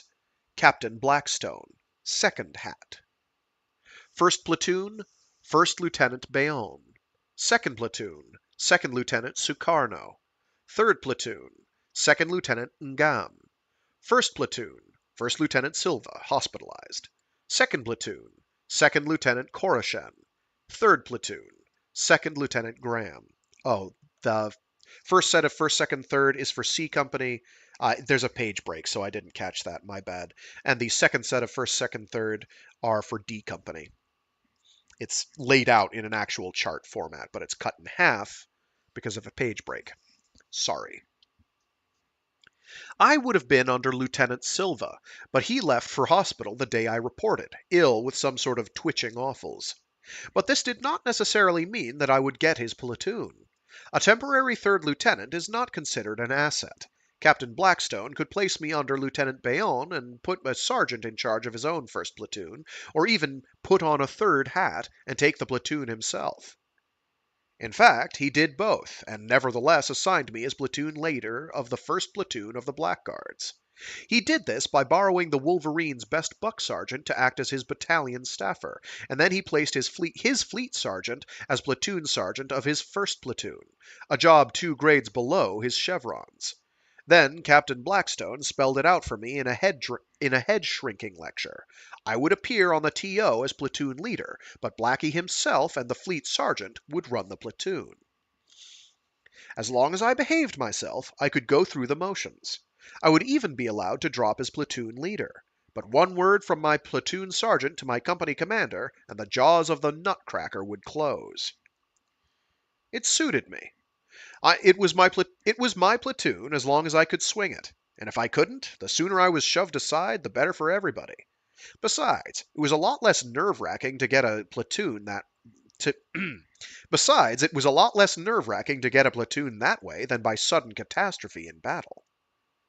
I took my job very seriously, for it was my platoon. The TO said so.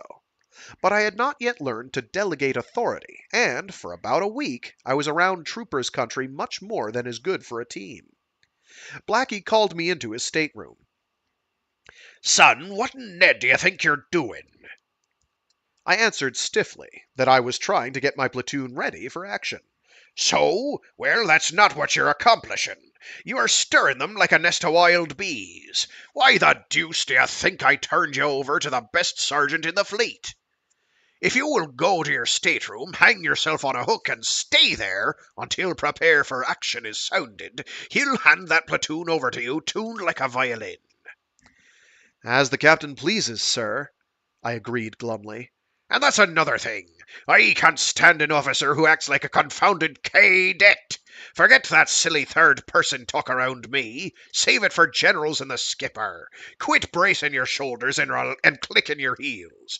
Officers are supposed to look relaxed, son. Yes, sir. And let that be the last time you say sir to me for one solid week. Same for saluting. Get that grim K-date look off your face and hang a smile on it. So I'm pretty sure he's supposed to have a southern accent, but he's a pirate now. I'm sorry. I guess we can change it. We'll change it now.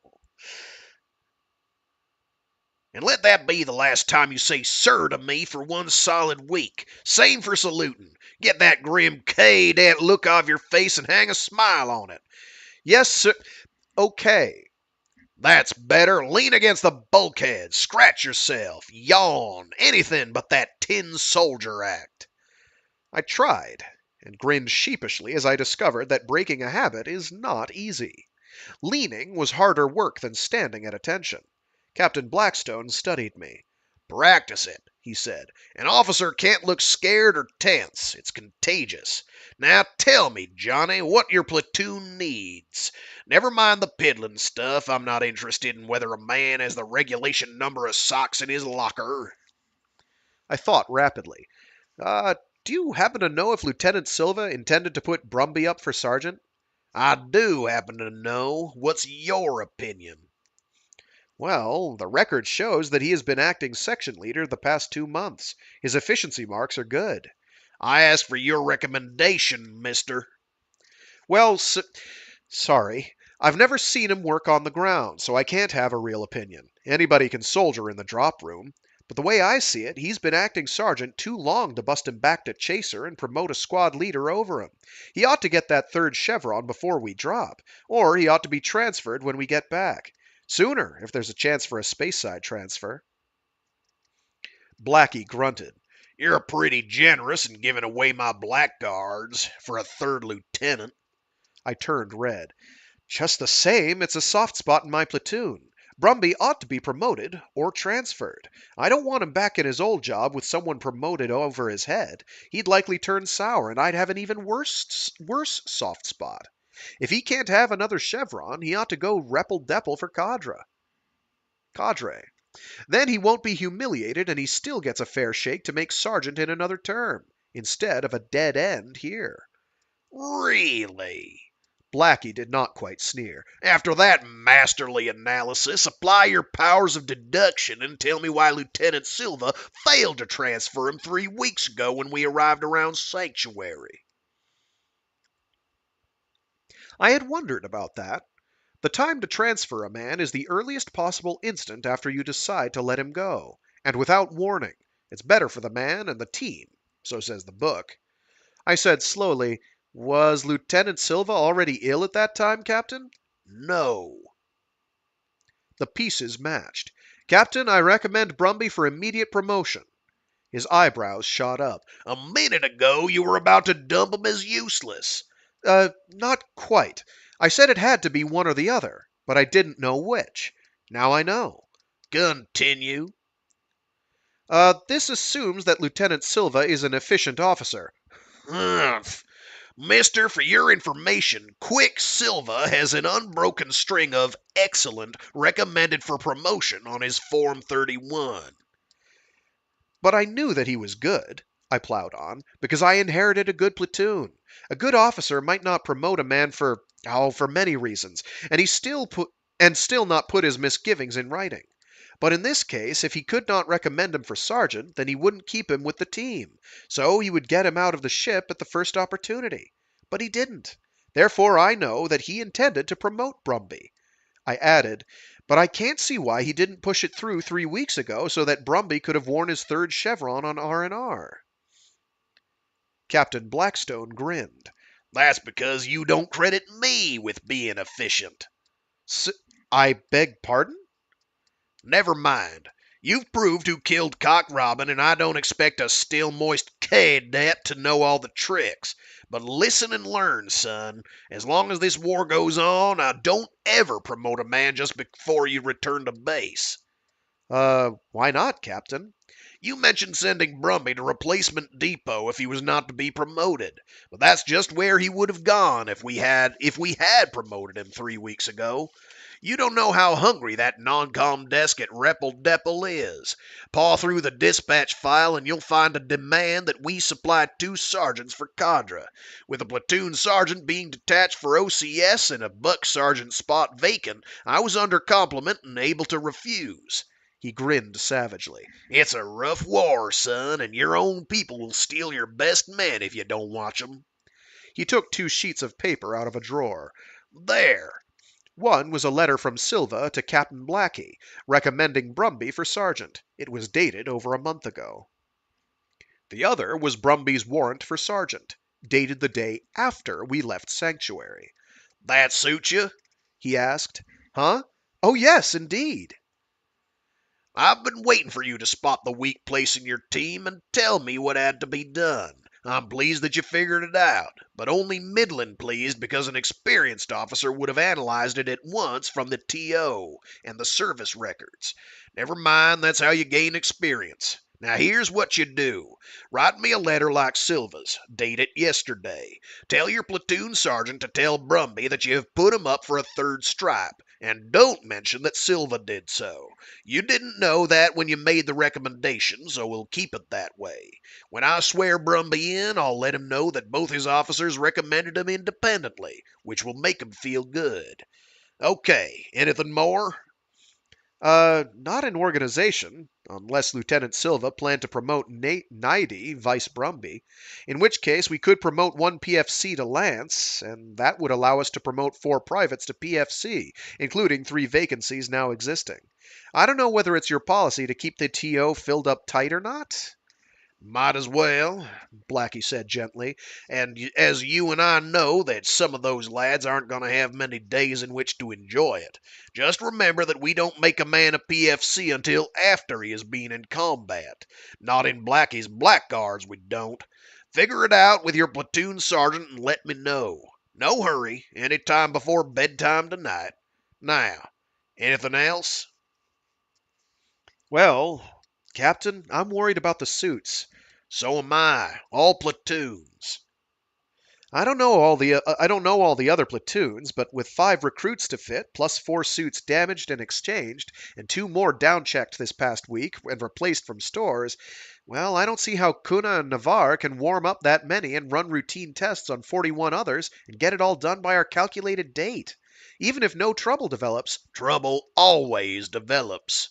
Yes, Captain. But that's 286 man-hours just for warm and fit, plus 123 hours of routine checks. And it always takes longer. Well, what do you think can be done? The other platoons will lend you help if they finish their suits ahead of time, which I doubt. Don't ask to borrow help from the Wolverines. We're more likely to lend them help. Captain, I don't know what you'll think of this, since you told me to stay out of the troopers' country, but when I was a corporal, I was assistant to the ordnance and armor sergeant. Keep talking. Well, right at the last, I was the O&A sergeant. But I was just standing in another man's shoes. I'm not a finished O&A mechanic. But I'm a pretty darn good assistant, and if I was allowed to, well, I could either warm new suits or run routine checks, and give Kuna and Navarre that much more time for trouble. Blackie leaned back and grinned. Mister, I have searched the regs carefully, and I can't find the one that says an officer mustn't get his hands dirty.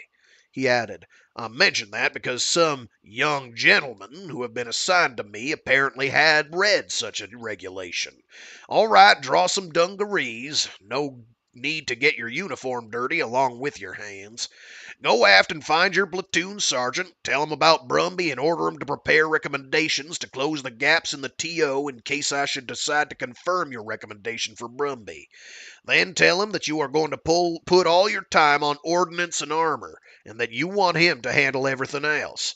Tell him that if he has any problems, to look you up in the armory. Don't tell him you consulted me, just give him orders. Follow me? Yes, sir. Yes, I do. Okay, get on it. As you pass through the card room, please give my compliments to Rusty and tell him to drag his lazy carcass in here. And with that, we are going to call it good for this week. Next week, we will finish the book. I am not going to be here this coming Wednesday, so there will be nothing happening then. I have work. I'm not going to be able to avoid or otherwise shuffle to another day. Um, this Friday, we'll be reading one of the latter few short stories in Instantiation by Greg, the Man, the Myth, the Legend, Egan, which will be, which is that one called? The Slipway, which I don't actually remember the plot or anything about. So, we'll be faking that one, I guess. It's been a while. Something, something, something portals, something, something, something wormholes, something, something, something space travel? Probably? I don't know. So we'll find out. And then next week we'll finish Instantiation on Wednesday. And Friday we should start Destination Void by Frank Herbert. That's the plan for next week. That may not become a reality, but it's the hope. Anyway, with that, I'm going to go. Thanks to everyone who tuned in. Yes, there was a bunch of the Starship Troopers brand philosophy going on in there. Be nice to each other in the comments.